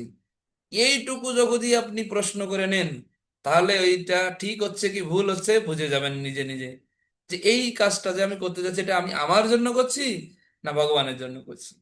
একজন ডায়াবেটিস রুগীও কৃষ্ণকে প্রতিদিন মিষ্টি ভোগ দেন। কেন দেন? সে যদি সে নিজের কথা চিন্তা করতো, তাহলে মিষ্টি ভোগ দিতে পারতো না, কারণ সে মিষ্টি খায় না, তার জন্য নিষেধ আছে। বাট সে কৃষ্ণের ইন্দ্রিয় তৃপ্তির জন্য, কৃষ্ণ মিষ্টি পছন্দ করে, সকালে উঠে মিষ্টি ছাড়া উনি খান না, তো কৃষ্ণের জন্য তিনি মিষ্টি বানান। তো এটাকে বলে আত্মেন্দ্রিয় প্রীতিবাঞ্ছা তারে বলে কাম, কৃষ্ণ ইন্দ্রিয় প্রীতি ইচ্ছা ধরে প্রেম নাম। ওটা হচ্ছে প্রেম। তো এই যে মূল ভাবটা যখন কেউ বুঝে যাবে ভগবত গীতার, বাকি সমস্ত জ্ঞান তার কাছে এমনিতেই আসতে থাকবে। তো এটা যদি আমরা বুঝি আহ ভূমিকা থেকে, প্রভুপাদের কি উদ্দেশ্য আছে, তো আমরা একটু এই শ্রীমদ্ ভগবত গীতার উৎস সম্পর্কে আহ একটু জানার চেষ্টা করব। মহাভারতের ভীষ্ম পর্বের অধ্যায়, 25 অধ্যায় থেকে 42 অধ্যায়, এই 18 অধ্যায় হচ্ছে মূলত ভগবদ গীতা। তো প্রথম অধ্যায় থেকে ষষ্ঠ অধ্যায়, যেটাকে আমরা প্রথম ইউনিট বলছি, তাকে নাম বলা হয় কর্ম শতক। শতক মানে 6, কর্মের জ্ঞান দেওয়া হয়েছে। দ্বিতীয়, সপ্তম থেকে দ্বাদশ হচ্ছে ভক্তি শতক, এবং ত্রয়োদশ অধ্যায় থেকে অষ্টাদশ অধ্যায় হচ্ছে জ্ঞান শতক। শতক মানে 6, ঠিক আছে? 1 থেকে 6, 7 থেকে 12, ত্রয়োদশ থেকে অষ্টাদশ, এই টোটাল অষ্টাদশ অধ্যায়ে ভগবদ গীতা 3 ভাগে বিভক্ত: কর্ম শতক, ভক্তি শতক, জ্ঞান শতক। হম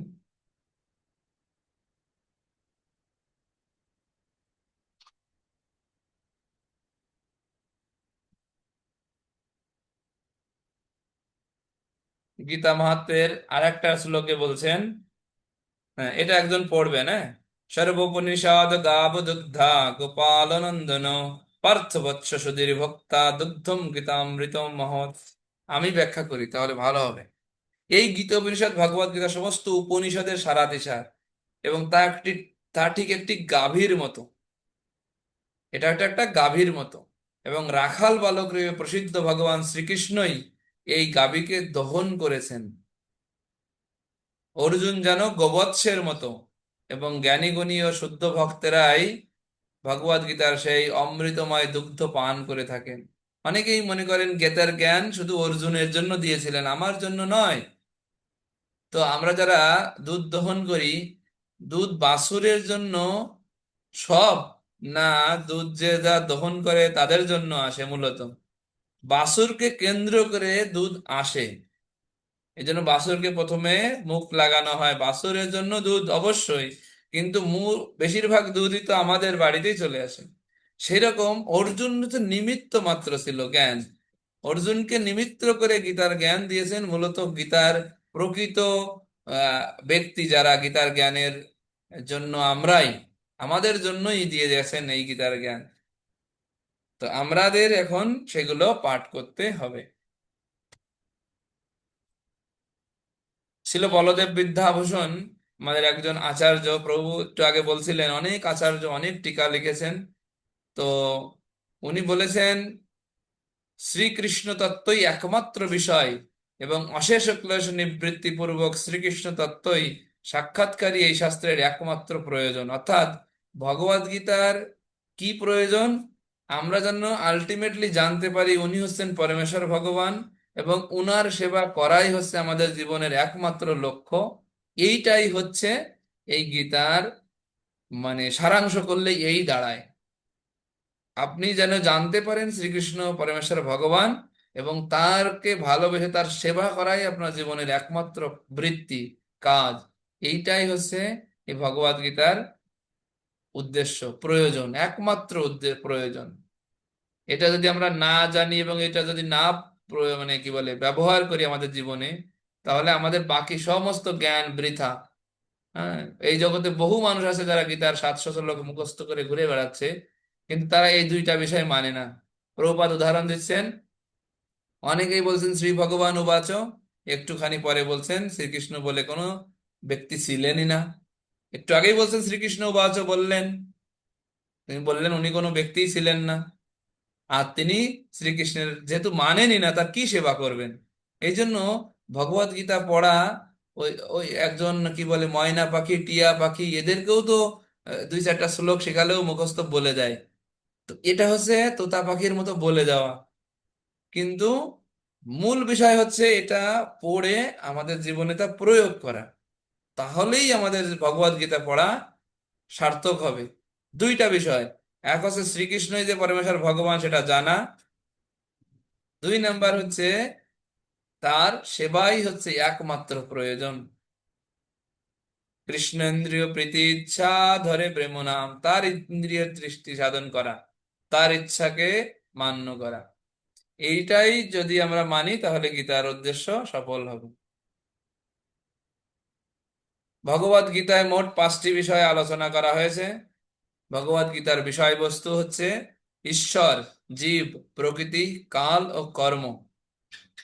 5টি বিষয় ভগবদ গীতায় আলোচনা করা হয়েছে। ঈশ্বর, জীব, প্রকৃতি, কাল ও কর্ম। তো আপনাদের একটা সংক্ষিপ্ত প্রশ্ন আসবে, তার উত্তর এখানে নিচে দেওয়া আছে, দেখুন। ভগবত গীতা পড়ার সময় আমরা দেখি অন্য সমস্ত শাস্ত্রে যা কিছু আছে তা সবই ভগবত গীতায় আছে, উপরন্তু ভগবত গীতায় এমন তত্ত্ব আছে যা অন্য কোথাও নেই। এটিই হচ্ছে গীতার মাহাত্ম্য, এবং এই জন্যই গীতাকে সর্বশ্রেষ্ঠ শাস্ত্র বলে অভিহিত করা হয়। গীতা হচ্ছে পরম তত্ত্ব দর্শন, কারণ পরমেশ্বর ভগবান শ্রীকৃষ্ণ নিজে এই জ্ঞান দান করে গেছেন। প্রথম অধ্যায়ের প্রথম শ্লোকের তাৎপর্যে প্রভুপাদ লিখেছেন, অর্থাৎ গীতার জ্ঞানের কমপ্লিট নলেজ, এটা ইনকমপ্লিট নলেজ না যে গীতা পড়লে আবার আরো অনেক গ্রন্থ না পড়লে আমি মনে হয় সম্পূর্ণ জ্ঞান পাবো না। না, ভগবান ভগবদ গীতার সপ্তম অধ্যায় শ্লোক নাম্বার 7, ওখানে স্পষ্ট বলে দিয়েছেন, জ্ঞানম তে অহম স বিজ্ঞানম ইদম বক্ষ্যামি অশেষত। এ অর্জুন, এই জ্ঞান জানা হলে আর পৃথিবীতে জানবার কোনো জ্ঞানই বাকি থাকে না। এ সম্পূর্ণ কমপ্লিট, একদম কমপ্লিট নলেজ। এখানে বাকি কোনো জিনিস নেই যে এটা পড়ার পরে আবার অন্য কিছু পড়তে তখন কমপ্লিট নলেজ হবে। এটা কমপ্লিট নলেজ। তো ঈশ্বর, জীব, প্রকৃতি, কাল ও কর্ম, 5টি বিষয়। ভগবদ গীতায় মোট অর্জুনের 16টি প্রশ্ন। 16টি প্রশ্নের উপরে ভগবদ গীতা দাঁড়িয়ে রয়েছে, এবং প্রথম প্রশ্ন করেছেন ধৃতরাষ্ট্র, যেটা আপনারা সবাই জানেন। ধৃতরাষ্ট্র উবাচ ধর্মক্ষেত্রে কুরুক্ষেত্রে সমবেত যুযোৎসব মামকঃ পাণ্ডবাশ্রীব কিম অকুর্বত সন্দেহ। ওই শ্লোকের পরে অর্জুন 16টা প্রশ্ন করেছেন। এটা আমরা বিস্তারিত দেখবো, জাস্ট আজকে আমরা দেখছি যে ভগবদ গীতার একটা সামারি কি কি আছে। এটা যখন প্রশ্ন আসবে আমরা ডিটেলসে যাব। তো গীতার জ্ঞান আমরা ভক্তিশাস্ত্রী করতে যাচ্ছি, যোগ্যতা কি? গীতা জ্ঞান গ্রহণের প্রথম যোগ্যতা হচ্ছে সদ্গুরুর কাছে দীক্ষিত হতে হবে। 2.7 অর্থাৎ দ্বিতীয় অধ্যায় 7 নম্বর শ্লোক, যেখানে অর্জুন ভগবানের কাছে শিষ্যত্ব বরণ করছেন, কৃষ্ণকে গুরু হিসাবে গ্রহণ করেছেন। 2 নম্বর, গুরুদেবের প্রতি প্রণিপাত, সেবা ও পরিপ্রশ্ন পরায়ণ হতে হবে। এটা 4th অধ্যায়ের 34 নম্বর শ্লোক, তদ্বৃদ্ধি প্রণিপাতেন পরিপ্রশ্নেন সেবায়া উপদেক্ষন্তি তে জ্ঞানম জ্ঞানিনস্তত্ত্বদর্শিনঃ। তখনই আমরা গীতার জ্ঞান লাভ করতে পারবো। সম্পূর্ণরূপে পাপ মুক্ত হতে হবে।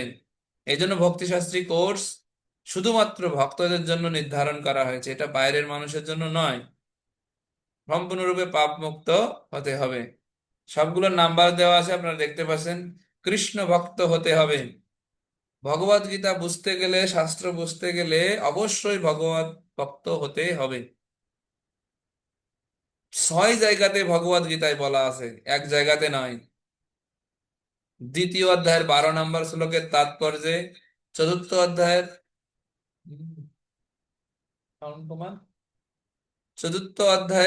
3 নম্বর শ্লোক, যেটা এখানে দেখাচ্ছে, এখানে রয়েছেন। আবার 9ম অধ্যায়ের 29, একাদশ অধ্যায়ের 54, অষ্টাদশ অধ্যায়ের 55, আর অষ্টম অধ্যায়ের 22।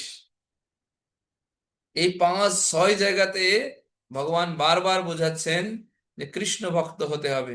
কৃষ্ণ ভক্ত হতে হলেই গীতার জ্ঞান বোঝা যাবে। এর জন্য 2টা উদাহরণও দিয়েছেন, আমরা একটু পরে দেখবো সেটা। শ্রদ্ধাবান ও শ্রদ্ধাবান, তৎপর ও সংযত পরায়ণ হতে হবে। 4th অধ্যায় 39 নম্বর শ্লোক। সম্পূর্ণরূপে নির্মৎসর হতে হবে। নির্মৎসর মানে কোনো মাৎসর্য থাকবে না। অন্যের ভালো দেখে যারা জ্বলে পড়ে যায় তাদের পরে মাৎসর্য। তো সম্পূর্ণরূপে নির্মৎসর হতে হবে, এটা কোথায় লেখা আছে? ভগবদ গীতার 9ম অধ্যায় রাজগুজ্জ যোগ। ওখানে ভগবান কি বলছেন, যে যদি হে অর্জুন তুমি এই গীতার জ্ঞান লাভ করতে চাও, কেন তোমাকে আমি এই গীতার জ্ঞান প্রদান করছি, তার কারণ কি? বলছে ইদম তে তু তে গুহ্যতমম প্রবক্ষ্যি অনুসূয়বে। অনুসূয়বে সংস্কৃত শব্দ, প্রথম লাইনের শেষের শব্দটা দেখেন, 9ম অধ্যায়ের প্রথম শ্লোক। অনুসূয়বে মানে কি? নির্মৎসর। এই জন্যই আমি তোমাকে জ্ঞান প্রদান করছি, কারণ তুমি হচ্ছ নির্মৎসর। এর জন্য আমাদেরকে বুঝতে হবে যে আমাদের কি যোগ্যতা, আমরা গীতার জ্ঞান লাভ করতে যাচ্ছি, আমরা এই যোগ্যতাগুলো একটু লাভ করার চেষ্টা করব। শ্রদ্ধালু সর্বধর্ম নিষ্ঠ বিজয়েন্দ্রিয় ব্যক্তি এই শাস্ত্রের অধিকারী, ছিল বলদেব বিদ্যাভূষণ বলেছেন।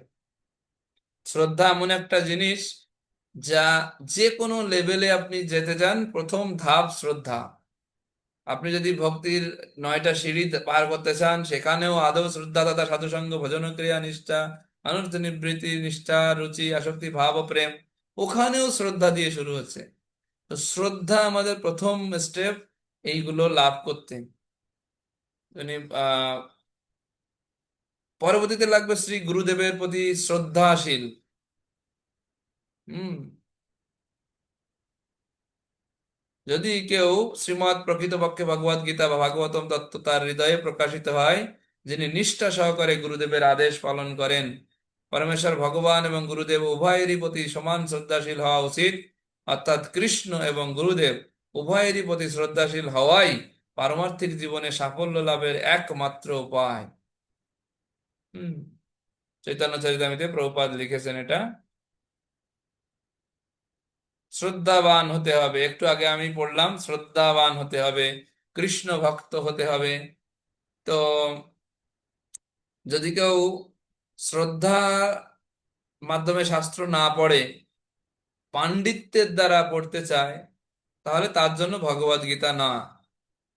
সে শুধু সময়ের অপচয় করছে মাত্র, এবং সে বিপদগামী হবে। তার সেই জ্ঞান তাকে নিজেই মেরে ফেলবে। মানে জ্ঞান যেহেতু অস্ত্র, তাই অস্ত্র ঠিকভাবে যদি প্রয়োগ না হয়, এমনকি যে যোদ্ধার হাতে অস্ত্র সে যদি ভুলভাবে প্রয়োগ করে, সেই অস্ত্রের নিজের অস্ত্রের নিজেই কাটা পড়ে যেতে পারে। হুম এই জন্য অস্ত্রকে চালানোর জন্য পর্যাপ্ত জ্ঞানের প্রয়োজন থাকে। সেই জন্য জ্ঞান আমরা যে ভগবত ভক্তি লাভ করছি, যদি শ্রদ্ধার মাধ্যমে আমরা লাভ না করি, পাণ্ডিত্যের দ্বারা করি, তখন সেই জ্ঞানই আমাদেরকে কি করবে, জ্ঞান পাপী বানিয়ে দেবে, বা জ্ঞানই আমাদের অস্ত্র, জ্ঞানরূপ অস্ত্র আমাদেরকেই, তাকেই সে বিপদগামী করবে। তো প্রভুপাদ দুইটা উদাহরণ দিয়েছেন, আমি দুইটা উদাহরণ দিচ্ছি এখানে। প্রভুপাদ বলছেন মৌমাছির মধুর বোতল চাটার মতো। যদি কেউ ভক্ত না হয়ে ভগবত গীতা বুঝতে চায়, তাহলে একটা বোতলে মধু রাখা আছে, আর কাঁচের বয়মের বাইরে থেকে মৌমাছি এসে চিন্তা করছে কি, আমি হচ্ছে মধুর স্বাদ নেব। তো বোতল না খুললে যেমন মধুর স্বাদ পাওয়া যায় না, তেমনি ভগবানের ভক্ত না হলে ভগবত গীতার অন্তর্নিহিত তাৎপর্য উপলব্ধি করা যায় না। এবং আহ ভাগবতমেও আহ ব্রহ্মা নারদকে বলছেন, হে নারদ, তুমি মনে করছো যে আমার উপরে কেউ নেই, আমার উপরেও একজন আছে। আর তোমাকে সেই ব্যক্তি জ্ঞান প্রদান করেছেন, সেই পরমেশ্বর ভগবান। কেন জানো? কারণ তুমি হচ্ছে তার ভক্ত। ভক্ত বিধায় তোমার হৃদয়ে ভগবান এই জ্ঞান প্রদান করেছেন। তো ভক্ত না হলে এই জ্ঞান প্রদান করা যায় না, লাভ করা যায় না। তো একে একে আমরা দেখছি গীতার জ্ঞান লাভ করতে গেলে আমাদের কি কি দরকার। তো আমরা ভূমিকা শেষ করেছি মুখবন্ধের প্রথম লাইন। আমরা আমাদের ইচ্ছা মতো ওষুধ খেতে পারি না। ডাক্তারের নির্দেশ বা ঔষধের শিশিতে দেওয়ার নির্দেশ অনুসারে ঔষধ খেতে হয়। তেমনি ভগবত গীতাকে গ্রহণ করতে হবে ঠিক বক্তা শ্রীকৃষ্ণ যেভাবে গ্রহণ করার নির্দেশ দিয়ে গেছেন। আমরা আমাদের মতো করে যদি চিন্তা করি, তাহলে হবে না। ডাক্তারের কথা মতো ওষুধ খেতে হয়, তাহলেই ওষুধটা কার্যকরী হয়। তো এই গীতার যে জ্ঞান, যে ওষুধ আমাদের কাজ করবে, ভব রোগ নিরাময় করবে, তো ভগবত গীতার যিনি বক্তা অর্থাৎ ডাক্তার স্বয়ং শ্রীকৃষ্ণ যেভাবে বলেছেন, যেভাবে আমাদের কর্ম করতে বলেছেন, যেভাবে তাকে ভালোবাসতে বলেছেন, যেভাবে তার সেবা করতে যেটা বলেছেন, সেইভাবে যখন আমরা গ্রহণ করে তা পালন করব, তখনই কেবল আমরা এই ভগবদ গীতার গঙ্গা জলে অবগাহন করে তার কৃপা প্রাপ্ত হব, বুঝতে সক্ষম হব, বা কাজ করবে। ওষুধ কাজ করে ডাক্তারের নির্দেশনা অনুযায়ী যখন খাওয়া হয়, ঠিক সেরকম কৃষ্ণের নির্দেশনা অনুযায়ী আমরা ভগবদ গীতা গ্রহণ করব, অনুসরণ করব, নিজের জীবনে প্রয়োগ করব, তখন আমাদের জীবনে আমূল পরিবর্তন আসবে। তো আমি আজকে আহ, আর বেশি যাব না, আজকে টাইম আপনাদের অনেক হয়েছে, আমি ভূমিকা পর্যন্তই রাখতে চাচ্ছি। 9টা বেজে গেছে, আমি টাইম টু টাইম শেষ করব। আহ, আহ, এখন আপনাদের দু একজনের সঙ্গে একটু কথা বলি, তারপরে আমরা শেষ করব। হ্যাঁ, আচ্ছা, এই জিনিসটা আমি একটু দেখিয়ে শেষ করে দিই। এই জ্ঞান যদি আমরা লাভ করি তাহলে লাভ কি হবে? তো 1 নাম্বার হচ্ছে আর কিছু জানবার বাকি থাকে না। আমি এই পিডিএফ ফাইল আপনাদের গ্রুপে দিয়ে দেব। হ্যাঁ, আপনারা একটু গ্রুপটা চেক করে নেবেন, আবারও পড়ে নেবেন। আর কিছু জানবার বাকি থাকে না, মোহমুক্ত হবে। আমি এগুলো অলরেডি বলেছি, আপনারা জাস্ট দেখিয়ে দিচ্ছি। হম, সংসার বন্ধন থেকে মুক্ত হবে, সৃষ্টির সময় আর জন্মগ্রহণ করতে হবে না। হ্যাঁ, যেহেতু তার পুনর্জন্ম হবে না, ভগবানের নিত্য ধাম লাভ হবে যদি আমরা এই জ্ঞান লাভ করি। তো আলটিমেট যে গোল অফ লাইফ, আমাদের মনুষ্য জীবনের যে লক্ষ্য, সেটা লাভ হবে। আর যদি আমরা এই নিয়মিত এই ভগবদ গীতা পাঠ করি, তখন তার কি হবে? এই যে আমি যেটা বলেছি, কিন্তু আমি এগুলো অলরেডি বলেছি, আমি যা দেখিয়ে যাচ্ছি। কেউ যদি প্রতিদিন অধ্যয়ন করেন, তার সেই জ্ঞান যজ্ঞের দ্বারা আমি পূজিত হব। 18 অধ্যায়ের 70 নম্বর শ্লোকে বলছেন। হ্যাঁ, আর যদি কেউ নিয়মিত শ্রবণ করে, তাহলে কি হবে? সমস্ত পাপ মুক্ত হয়ে পুণ্য কর্মকারীদের শুভ লোক সমূহ তিনি লাভ করবে যদি শ্রবণ করেন। তাহলে এই পাঠ করলাম, শ্রবণ করলাম, এবার যদি কেউ প্রচার করে, ভগবান বলছেন এই গোপনীয় গীতা বাক্য যিনি অন্যদের উপদেশ করেন, তিনি অবশ্যই পরাভক্তি লাভ করবেন, নিঃসংশয়ে আমার কাছে ফিরে আসবেন। এই পৃথিবীতে মানুষদের মধ্যে তার থেকে অধিক প্রিয়কারী আমার কেউ নেই, এবং তার থেকে অন্য কেউ আমার প্রিয়তর কোনোদিন হবে না।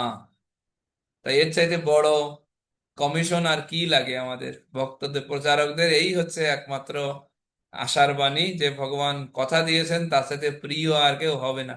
ভগবানের প্রিয় হলে বাকি সবই হয়ে যাবে না, আলাদা করে কিছু চাওয়ার দরকার আছে? হ্যাঁ, একটা গল্প আছে যে একজন রাজা, সে ঘুরে বেড়াচ্ছে তার জন্মদিনে, সবাইকে বলছে আমার আজকে জন্মদিন, তুমি চাও কি চাও, তুমি যা চাও।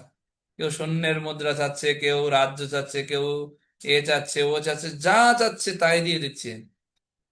একজন ব্যক্তি বলেছেন যে আমি কিছুই চাই না। বলছেন না, আজকে কিছু চাইতেই হবে। তো বলছে যেহেতু তো আপনি দিতেই চাচ্ছেন রাজামশাই, তাহলে এক কাজ করুন, আপনি আমাকে বন্ধু বানিয়ে নিন, আপনি আমার বন্ধু হয়ে যান। তথাস্তু, বন্ধু হয়ে গেছে। এখন রাজার বন্ধু বলে কথা, রাজার বন্ধুর বাড়িতে যেতে হবে। তো রাজার বন্ধু বলে কথা, রাজার বন্ধু তো সাধারণভাবে থাকতে পারে না, তার আলাদাভাবে কিছু চাওয়াই লাগছে না, সব করে দিচ্ছে। রাজার রাজার মতো করে প্রাসাদ বানিয়ে দিচ্ছে, রোড বানিয়ে দিচ্ছে, কর্মচারী সব দিয়ে দিচ্ছে, সে চায়নি কিছু। তো যখন কেউ কোনো ভক্ত কিছু চায় না ভগবানের কাছে, ভগবান তাকে এমন দেওয়া দেয়, এমন দেয়া দেয় যে স্বয়ং লক্ষ্মী দেবী এসে থামাতে হয়। যেটা আমরা সুদামা আর কৃষ্ণের বেলায় দেখি। সুদামা চাইতেই পারেনি জীবনে কিছু চাইতে ভগবানের কাছে, কিন্তু কৃষ্ণ এমন দেওয়া দিয়েছেন যে তার চাইতে বেশি সম্পদ যেন সুদামাকে দিয়ে দেবেন, তাই রুক্মিণী তাকে থামিয়ে দিয়েছেন। সেজন্য প্রচার করলে প্রচারকদের এই হচ্ছে মানে সবচাইতে বেশি লাভ। সর্বশেষে আমরা যেটা বলে শেষ করব, সেটা আছে প্রভুপাদ বলছেন, তাই যে সমস্ত মানুষ, খুব ভালো করে নোট করে নিন, ভগবদ গীতা অধ্যয়ন করে ঐকান্তিক ভাবে উপকৃত হতে চান, ভগবানের প্রত্যক্ষ নির্দেশনায় ভগবদ গীতাকে যথাযথভাবে উপলব্ধি করার জন্য তাদের অবশ্যই অবশ্যই কৃষ্ণ ভাবনামৃত আন্দোলনের সহায়তা গ্রহণ করতে হবে। এই যে আপনারা কোর্স করছেন, এটা সহায়তা গ্রহণ করছেন। বিভিন্ন প্রকার ব্যক্তিদের সঙ্গে, সাধুদের সঙ্গে আপনাদের সাক্ষাৎ হবে, বিভিন্ন ভক্তি শাস্ত্রে যারা পারদর্শী তাদের সঙ্গে, সেই সমস্ত শিক্ষকদের সঙ্গে আপনাদের সম্পর্ক তৈরি হবে, তাদের সাথে আদান প্রদান হবে, কথোপকথন হবে, প্রশ্নোত্তর হবে। হ্যাঁ, অনেক বিষয় আপনারা জানতে পারবেন। এই হচ্ছে সহযোগিতা নিতে হবে। আর এর থেকে আমরা অনেক বছর, অনেক দিন ধরে দূরে দূরে থাকার ফলে আমরা সহযোগিতা নিচ্ছি না। আমরা বলি আমরা তো যাই মন্দিরে, আমরা তো যাই কীর্তন করি, আমরা তো যাই, কিন্তু প্রভুপাদ বলছেন ISKCON is not a ordinary temple, it is educational institution. আপনি যদি মন্দিরে আসেন অথচ ক্লাস করেন না, গীতা শেখেন না, তাহলে আপনি আসলেই মন্দিরে আসেননি, প্রভুপাদের কৃষ্ণ ভাবনামৃত সঙ্গ এখনই বোঝেননি। ক্লাস করবেন ফার্স্ট, প্রসাদ পাবেন পরে, সেবা অন্য কিছু, ক্লাস মাস্ট, ক্লাস মাস্ট, আপনার যে লেভেলে আপনি ক্লাস আগে। আমরা আশা করি যে এই ভগবদ্গীতা পাঠ যথাযথ পাঠ করে মানুষ পরম লাভবান হবেন। এবং যদি একজন মানুষও, কতটা হিউম্যানিটি, কতটা দেখেন বিনয় প্রভুপাদের, একজন মানুষও যদি ভগবানের শুদ্ধ ভক্ত পরিণত হতে পারে, তাহলে আমাদের এই প্রচেষ্টা সার্থক বলে মনে করো। প্রভুপাদ কতটা বিনয়ের সঙ্গে বলছেন। আমিও প্রভুপাদের এই আহ, উদ্দেশ্য, প্রভুপাদের যেটা চান তার সাথে সুর মিলিয়ে বলতে, আমিও যে চেষ্টা করব প্রভুপাদের এই উদ্দেশ্য, যদি একজন মানুষকেও আমি যেটা উপলব্ধি করেছি প্রভুপাদের এই শাস্ত্র পড়াতে সহযোগিতা করতে পারি, আমি যদি পার্সোনালি কাউকে সহযোগিতা করতে পারি, আমার জীবন ধন্য বলে মনে করব। আমার জীবনের লক্ষ্য এই একটাই। তো এই জন্য খুব শান্তভাবে ধীরে সবাই শাস্ত্র অধ্যয়ন করুন। সমস্ত শিক্ষকদের আপনাদের সঙ্গে যোগাযোগ করিয়ে দেওয়ার, সাক্ষাৎ করিয়ে দেওয়ার চেষ্টা করব। আপনারা অনেক অনেক শিক্ষকের কাছ থেকে শেখেন, এটা আমার লক্ষ্য থাকবে। আর ব্যক্তিগতভাবে যত সহযোগিতা প্রয়োজন হয় আমি আপনাদের জন্য থাকবো। ঠিক আছে? Hare Krishna. Brain is like a balloon, আমি ক্লাসে বলেছিলাম, ব্রেনটাকে ব্যবহার করেন, যত পরিচর্যা করবেন ততই সেটা কি হবে, বৃক্ষ যেমন পরিচর্যা করলে বৃদ্ধি পায়, সেরকম ব্রেনকেও আমাদের ব্যবহার করতে হবে। আর যদি আমরা এটা না করি, প্রভুপাদ চৈতন্য চরিতামৃতের পঞ্চলীলায় 25 অধ্যায়ের 278 নম্বর শ্লোকের তাৎপর্য বলে দিয়েছেন। কেউ একজন পড়ুন এটা, ডান পাশেরটা। যদি আমরা শাস্ত্র না পড়ি, এতক্ষণ শাস্ত্র পড়লে কি হবে তা আমরা পেলাম, যদি আমরা না পড়ি তাহলে প্রভুপাদ কি ওয়ার্নিং দিচ্ছেন। কে পড়বেন? পড়ুন পড়ুন, কেউ একজন হাত তুলুন, নাহলে আমি নাম বলবো। হ্যাঁ,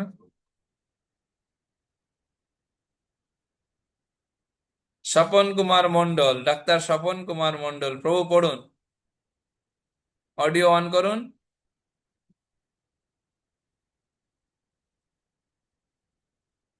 হরে কৃষ্ণ, অডিও অন করুন।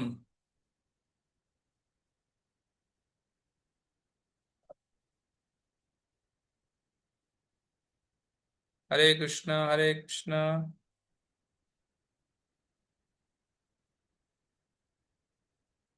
হচ্ছে না। অমিত বিশ্বাস হাত তুলেছেন। হরে কৃষ্ণ। হ্যাঁ বলুন। কৃষ্ণ ভাবনামৃত আন্দোলনে যুক্ত প্রতিটি ভক্তের অবশ্য কর্তব্য শ্রী চৈতন্য চরিতামৃত, শ্রীমদ্ ভগবদ গীতা, শ্রীমদ্ ভাগবত ইত্যাদি গ্রন্থ পাঠ করা। তা না হলে কিছুদিন পরেই তারা কেবল আহার নিদ্রায় মগ্ন হয়ে অধঃপতিত হবে। তার ফলে তারা নিত্য আনন্দময় ভগবত ভক্তি লাভ করার সৌভাগ্য থেকে বঞ্চিত হবে। হরে দেখুন কৃষ্ণ। এখানে যে কি বলছে, তা না হলে কিছুদিন পরেই তারা কেবল আহার নিদ্রা, ওই আগের মতো হয়ে যাব আমরা। এজন্য যেমন একটা ইঞ্জিন চলতে অয়েলের প্রয়োজন, সেরকম ভগবত ভক্তির প্রয়োজন, এটা জ্ঞানের প্রয়োজন, এটা আমাদের অয়েলের মতো কাজ করবে। প্রতিটা মুহূর্তে আমাদের সিদ্ধান্তহীনতায় ভুগবো অর্জুনের মতো আমরা। তো এই সিদ্ধান্তহীনতায় আমাদের জ্ঞান আমাদের পথ প্রদর্শন করবে। তাই আমরা যেন সেরকম সুযোগ থেকে বঞ্চিত না হয়ে যায়। হ্যাঁ, আমরা যেন কৃষ্ণের কৃপা পাই, সেজন্য আমরা প্রভুপাদের কাছে প্রার্থনা করব। হুম, তো অসংখ্য অসংখ্য ধন্যবাদ আপনাদের। আজকের ভক্তিশাস্ত্রী কোর্সের এই পর্যন্ত। আমরা কিছু প্রশ্ন উত্তর নেব, যদি আপনাদের আহ, কোনো জায়গায় বুঝতে পারেননি এরকম কোনো থাকে তা আপনারা বলতে পারেন। হ্যাঁ,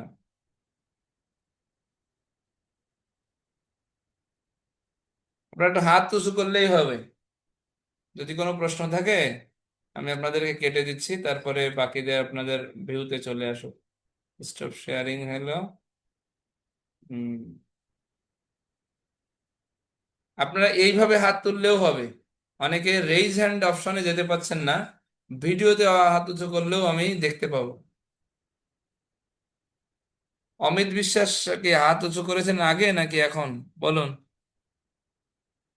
ও এখন হরে কৃষ্ণ। হ্যাঁ বলুন। ওই ওই নির্মৎস্য, ওইটা যদি একটু ভালো করে বলতেন। আচ্ছা আচ্ছা বলছি। নির্মৎসর মানে হচ্ছে মাৎসর, আমরা যেমন বলি না আমাদের ষড়রিপু কাম ক্রোধ লোভ মোহ মদ মাৎসর্য। মাৎসর্য নির্মৎসর মানে হচ্ছে হুম। যাদের মাৎসর্য থেকে মুক্ত। মানে মাৎসর্য মানে অন্যের ভালো দেখে যে সহ্য হয় না, এটাকে বলে মাৎসর্য, বুঝেছেন? মানে অন্য একজন ভালো উন্নতি করছে, ওইটা দেখে দেখে ভিতরে ভিতরে জ্বলে যাওয়া, এটাকে বলে মাৎসর্য। অন্যের ভালো সহ্য হচ্ছে না। তাই আমরা যদি ভগবত গীতার জ্ঞান লাভ করতে চাই, তাহলে আমাদের কি করতে হবে? অন্যের ভালো করলে আমরা আরো আনন্দিত হব, তাদের জ্বলে যাব না আমরা। ঠিক আছে, এ থেকে মুক্ত হতে হবে। যেমন আপনি দেখেন, অর্জুনকে ভগবান এই কথা বলছেন। তো অর্জুন কখনো দুর্যোধনের, যদি দুর্যোধন তো ভালো গদাধারী ছিলেন, এজন্য, বা আপনি ধরে নেন কর্ণ ভালো ধনুর্ধারী ছিলেন, কিন্তু কর্ণের যোগ্যতা লাভের জন্য অর্জুন কি কখনো জ্বলে জ্বলে শেষ হতেন? জ্বলে পুড়ে যেতেন না। কিন্তু অর্জুনের জন্য জ্বলে যেতেন কে? কর্ণ। অথবা দুর্যোধন জ্বলে যেতেন ভীমের জন্য বা ওদের জন্য। এরা এত গুণ লাভ করছে কেন? তো এই জন্য অন্যের ভালো সহ্য না হয়, আমরা একসাথে ভক্তিতে আসলাম, ও দেখি সব কোর্স শেষ করে ফেলছে, জ্বলে যাচ্ছে ভিতরে ভিতরে, ও কেন উন্নয়ন হবে? আমি হচ্ছি না, ও হবে না, এটা ভালো নয় ভক্তিতে। আপনার সামনে থেকে যদি কেউ উঠে যায়, তাকে মনে করতে হবে তার বৈষ্ণবদের কৃপা, তার পূর্বজন্মের অনেক কিছু আছে, আমরা এই হিসাব আমরা করি আমাদের দৃশ্যমান হিসাব অনুযায়ী। কিন্তু ভক্তিতে আগের জন্মে অনেক কিছু আছে বিধায় এই এক জন্মে বোঝা যায় না। ঠিক আছে, এই ছোট ছোট বালক, আমি যেমন এখনো হারমোনিয়াম বাজাতে পারি না, মৃদঙ্গ বাজাতে পারি না, করতাল বাজাতে, আমি আমার কথা বলছি। তো আমার দেখি যে ছোট ছোট বাচ্চা, একদম ছোট ছোট বাচ্চা কত সুন্দর বাজায়। এখন আমি যদি ওদের প্রতি মাৎসর্য ঈর্ষাপরায়ণ হয়ে যায়, আরে ও কেন বাজাতে পারবে, ওইটুকু বাচ্চা, আমি এত বড়, এতদিন ধরে আছি অমুক পদে, কেন? ওর প্রশংসা করুন না। ও পারছে, তার মানে ওর পূর্বজন্মে ওর অনেক কিছু আছে, ওকে আপনি। এজন্য আমি ভগবত ভক্তিতে একটা জিনিস শিখেছি, ছোট হোক বড় হোক, আমি আপনি বলে সম্বোধন করি। কেন জানেন? আপনি বলে সম্বোধন করার কারণ হচ্ছে, আমি জানি না ও আমার বয়সে ছোট হতে পারে, কিন্তু ভক্তিতেও আমার সাথে বড় হতে পারে, আমি তো জানি না না। সেই জন্য সবচেয়ে ভালো হচ্ছে তাকে সম্মান দেওয়া। ছোট বড় হিসাবে জ্ঞান দেওয়া যাবে না যে ও ছোট বিধায় ওর কাছ থেকে আমি শিখবো না, এটা বলে মাৎসর্য। তো মাৎসর্য থাকলে আমরা ভক্তিতে ইয়া কিঞ্চিও যেতে পারবো না। মানে আপনি যেতেই পারবেন না। সবচেয়ে বড় দুঃখের জনক কথা হচ্ছে কি জানেন তো? ভক্তরা পাঁচটা জিনিস থেকে মুক্ত সহজেই হয়ে যায়, কাম ক্রোধ লোভ মোহ মদ, এই পাঁচটা ছেড়ে দিতে পারে। কিন্তু এই মাৎসর্য জিনিসটা এত খারাপ, এত খারাপ, এটা ছাড়তে পারে না। এইটা ভক্তিতে যত উন্নত হোক না কেন, ওইটাই ধরে রাখে। হুম। কেউ বড় বড় সন্ন্যাসী হচ্ছে কিন্তু ব্রহ্মচারী, কিন্তু পদের, ও পদ পেলে কোনো আমি পাবো না কেন? ওই মাৎসর্য। একজন নতুন ভক্ত যদি দায়িত্ব, সে যদি যোগ্য হয়, আপনার কথা হচ্ছে যোগ্য ব্যক্তিকে যোগ্য স্থানে বসান। হ্যাঁ, একজন গাড়ি চালাতে পারে, সব ধরে নিন, একজন ড্রাইভিং পারে, তার সে আছে ছেলে, আর যে বাবা, সে গাড়ি ড্রাইভ করতে পারে না। এখন বাবা যদি বলে যে "এই, আমি এসছি তোর বাবা, আর তুই গাড়ি চালাবি", হবে না, আমি গাড়ি চালাবো। ওকে সম্মান দিতে হবে যে তুই গাড়ি চালা, কারণ ও গাড়ি চালাতে পারে। তো একজন ভক্ত উন্নত হলে তাকে আরো, শাস্ত্রে বলছে অন্যের উন্নতি দেখে যদি আমরা খুশি হতে পারি, তাহলে ভগবান আমার শত জন্মের পাপ আমাকেও কি করবে, ওর সাথে সাথে পাঠাবে, নিয়ে যাবে। আমরা খুশি হতে হবে অন্যের ডেভেলপমেন্ট দেখে, আমরা হয় জ্বলে জ্বলে যাই ভিতরে। এই জ্বলে যাওয়াটাকেই বলে মাৎসর্য, আর এর থেকে মুক্ত থাকাটাকে বলা হয় নির্মৎসর। যেমন ভাগবতমেও বলেছেন, ভাগবতমের দ্বিতীয় শ্লোকে, নির্মৎ শরণাম শতম বেদ্যম বাস্তবমত্র বস্তু নির্মৎ শরণাম শতম। যেই শাস্ত্র কাদের জন্য? যারা নির্মৎসর ব্যক্তি, যাদের হৃদয়ে বিন্দু মাত্র অন্যের উন্নতিতে জ্বলে পুড়ে যাচ্ছে না তাদের হৃদয়। এরকম হৃদয় যদি কেউ বানাতে পারে, ওই হৃদয়েই ভগবান আবির্ভূত হন কেবলমাত্র। বুঝেছেন? আমি তবু ক্লিয়ার? নির্মৎসর। আরে এই জন্য আমাদের বেশি প্রচেষ্টা করতে হবে, কিন্তু এর জন্য আমরা ফাইটিং করছি। উই আর ফাইটিং এই একটা শত্রুর সাথে। বাকিগুলো আমরা ছেড়ে দিতে পারি, কাম ক্রোধ এগুলো সাধুজন আর কিছুই করতে পারে না, সাধুজন এগুলো অহরহ ছেড়ে দিতে পারে। কিন্তু এই মাৎসর্য নামক জিনিসটা, ইভেন নরোত্তম দাস ঠাকুর ভজনে লিখেছেন, 5টার সমাধানও দিয়েছেন, কিন্তু 6 নাম্বারটার সমাধান উনি দেননি। কারণ 6টার সমাধান নেই আসলে, এর নিজের থেকেই করতে হয়। কাম ও কৃষ্ণ কর্মার্পণে ক্রোধ ভগবত বিদ্বেষী জনে, কাম ক্রোধ লোভ, লোভ হরি কথা সাধু সঙ্গে, মোহ ইষ্ট লাভ বিনে। হ্যাঁ, এই সব কিছুর সমাধান দিয়েছেন, কিন্তু অহংকার, এই যে যে কি বলে আহ মাৎসর্যের কোনো সমাধান নেই। এটাকে নিজে থেকেই সমাধান, অনুপ্রাণিত, আরো উৎসাহিত হতে হবে, আনন্দিত হতে হবে।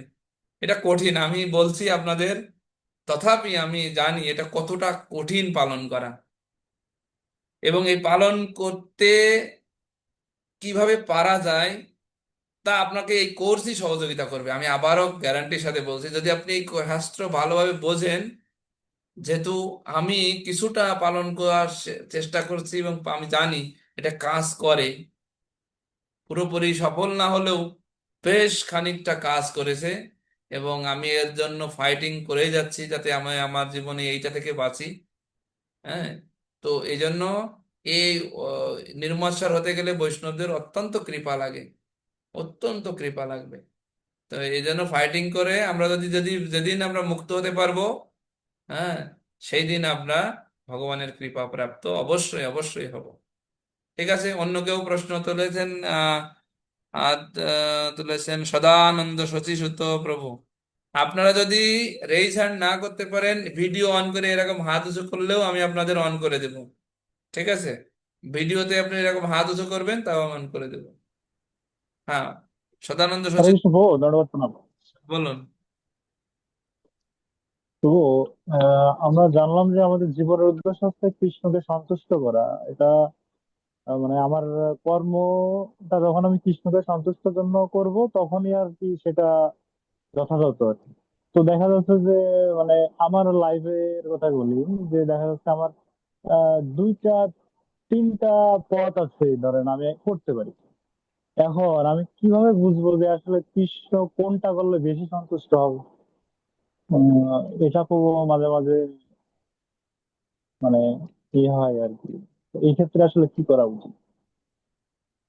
ভগবদ গীতায় স্পষ্টভাবে ভগবানের উত্তর দিয়েছেন যে যখন আপনি কোনো পরিকল্পনা করবেন, যখন কোনো পরিকল্পনা করবেন, সেই পরিকল্পনা অনুযায়ী সম্পূর্ণ প্রচেষ্টাও করবেন, তারপরেও যখন সেটা হবে না, তখন বুঝতে হবে ভগবানের ওখানে আপনার অনুমোদন নেই।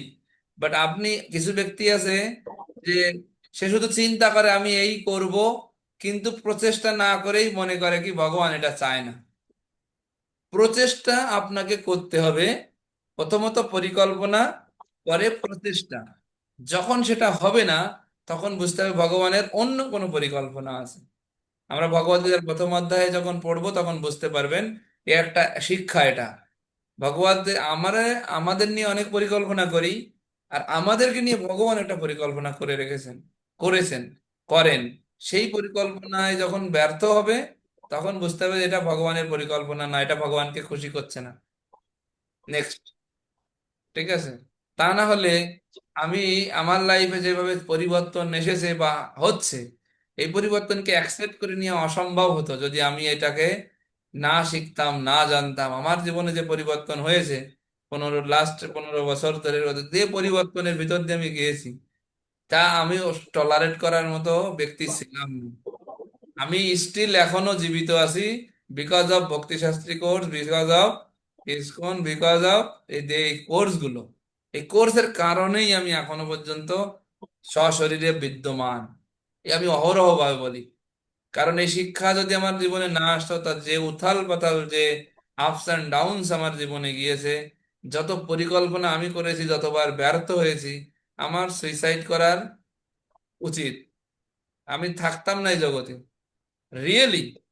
কিন্তু আসি, কারণ আমি অ্যাকসেপ্ট করে নিয়ে শিখেছি ভগবদ গীতার শিক্ষা থেকে, যে ভগবানের পরিকল্পনা সামথিং এলস, এটা আমার যেটা না, এটা না, অন্য কিছু। ঠিক আছে? তো এটা বুঝতে হলে আপনাকে প্রথমত শান্ত স্বভাবের হতে হবে। যেমন, যদি আপনি শান্ত মনে চিন্তা না করতে পারেন, তাহলে ভগবানের পরিকল্পনা বুঝতে পারবেন না। আমি একটা উদাহরণ দিচ্ছি। আপনি একটা পুকুর পাড়ে যাবেন, স্বচ্ছ জলে, আপনি দেখবেন সেখানে কোনো ঢেউ নেই, তো স্বচ্ছ ক্লিয়ার জলে আপনি আপনার চেহারা দেখতে পাবেন। ক্লিয়ার জল, কোনো ঢেউ নেই, ওর কিছু নেই, আপনি তাকাবেন না, আপনার চেহারা দেখা যাবে স্পষ্ট, আপনি বুঝতে পারবেন আপনার ছবি। কিন্তু আপনি যদি ওখানে বারবার ঢিল মারেন, বারবার ঢিল মারেন, এবং ওই জলটাকে উথাল পাতাল করে দেন, উথাল পাতাল যখন হয়, তখন ওই জলে যখন বারবার ঢেউ খেলে, তো ওই জলে আর আপনার চেহারা দেখতে পাবেন না। তো ভগবানের পরিকল্পনা বুঝতে গেলে আমাদের মনকে এরকম ঠান্ডা একটা শীতল লেভেলে আনতে হয়। ক্রোধ ভরে বা অশান্ত মনে ভগবানের পরিকল্পনা বোঝা যায় না।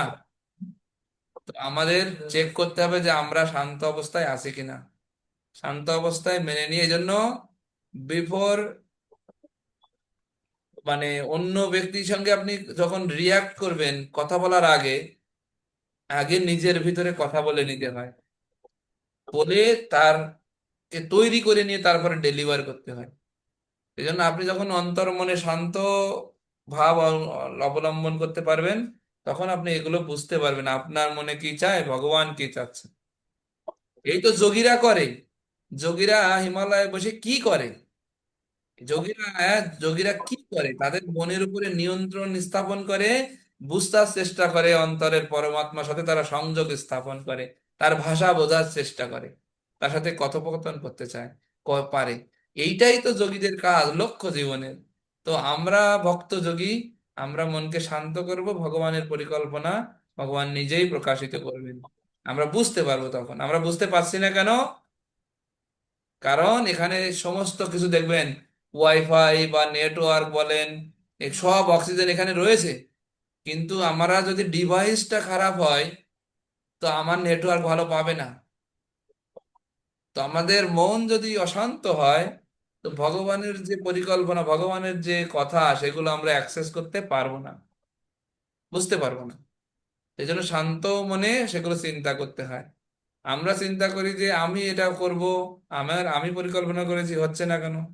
প্রথমত শান্ত মন, দ্বিতীয়ত হচ্ছে যখনই আপনি প্রচেষ্টার পরও ব্যর্থ হবেন, বুঝতে হবে যে হয় আপনি সেই ক্ষেত্রে যোগ্য নয়, অথবা ভগবান এখানে আপনার পরিকল্পনা আপনার রাখেনি, অন্য কোনো রেখে রেখেছে।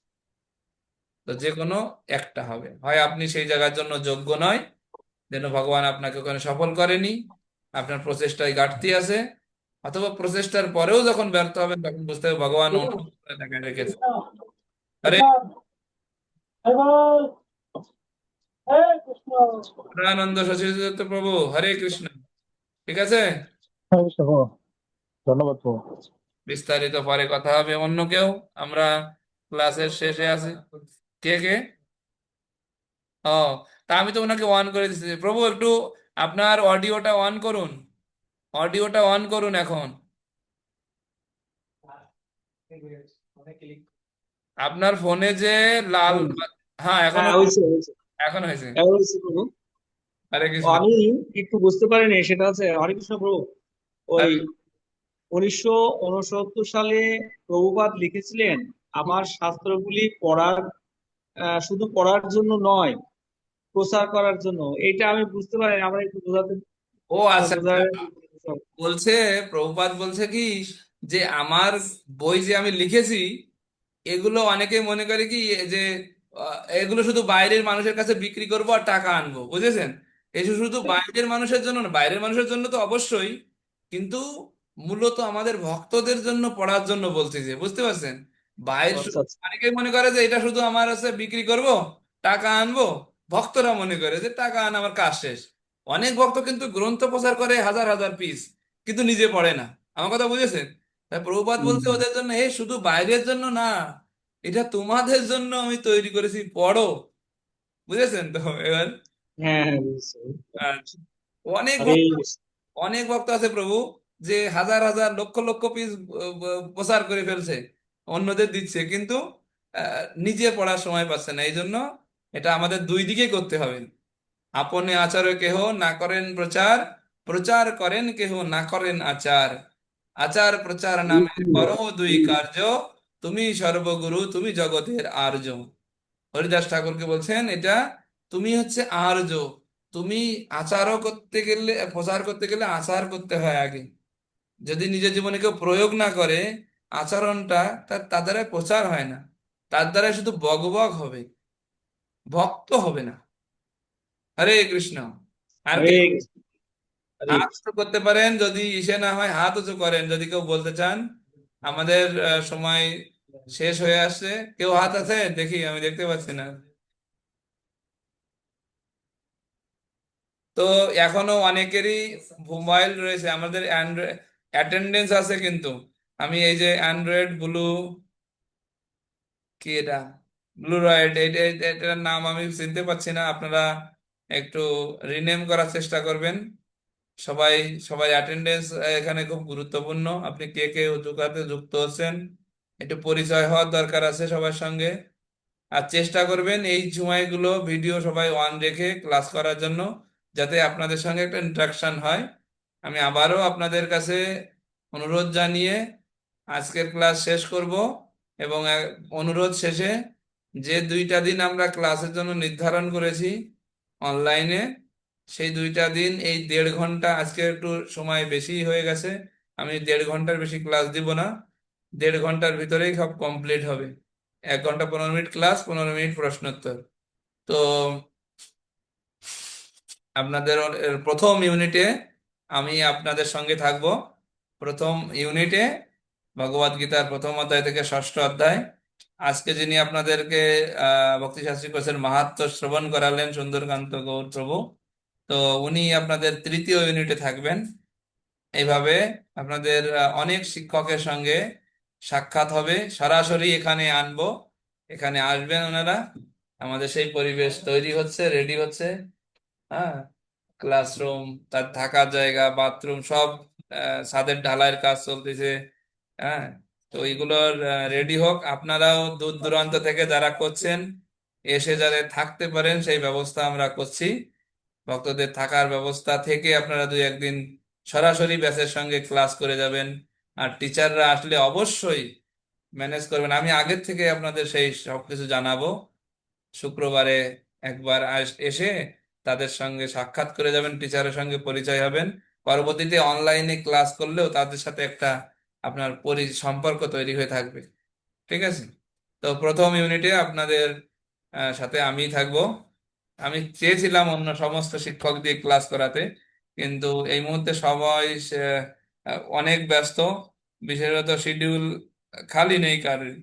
আমার মঙ্গলবার আর বৃহস্পতিবারই খালি ছিল আমি এই ব্যাচের জন্য। আমার এই ব্যাচ রয়েছে, আগের ব্যাচ রয়েছে, 2টা ভক্তি শাস্ত্রীর ব্যাচ, একটা ভক্তি বৈভবের ব্যাচ, শুক্রবার শনিবার সরাসরি ব্যাচ, এই সব মিলে শিডিউল এইভাবে হয়ে গেছে।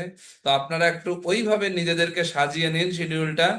হ্যাঁ, যেটা পেয়েছে, যে সময়টা নির্ধারণ হয়েছে ওইটাকেই আপনারা ম্যানেজ করেন।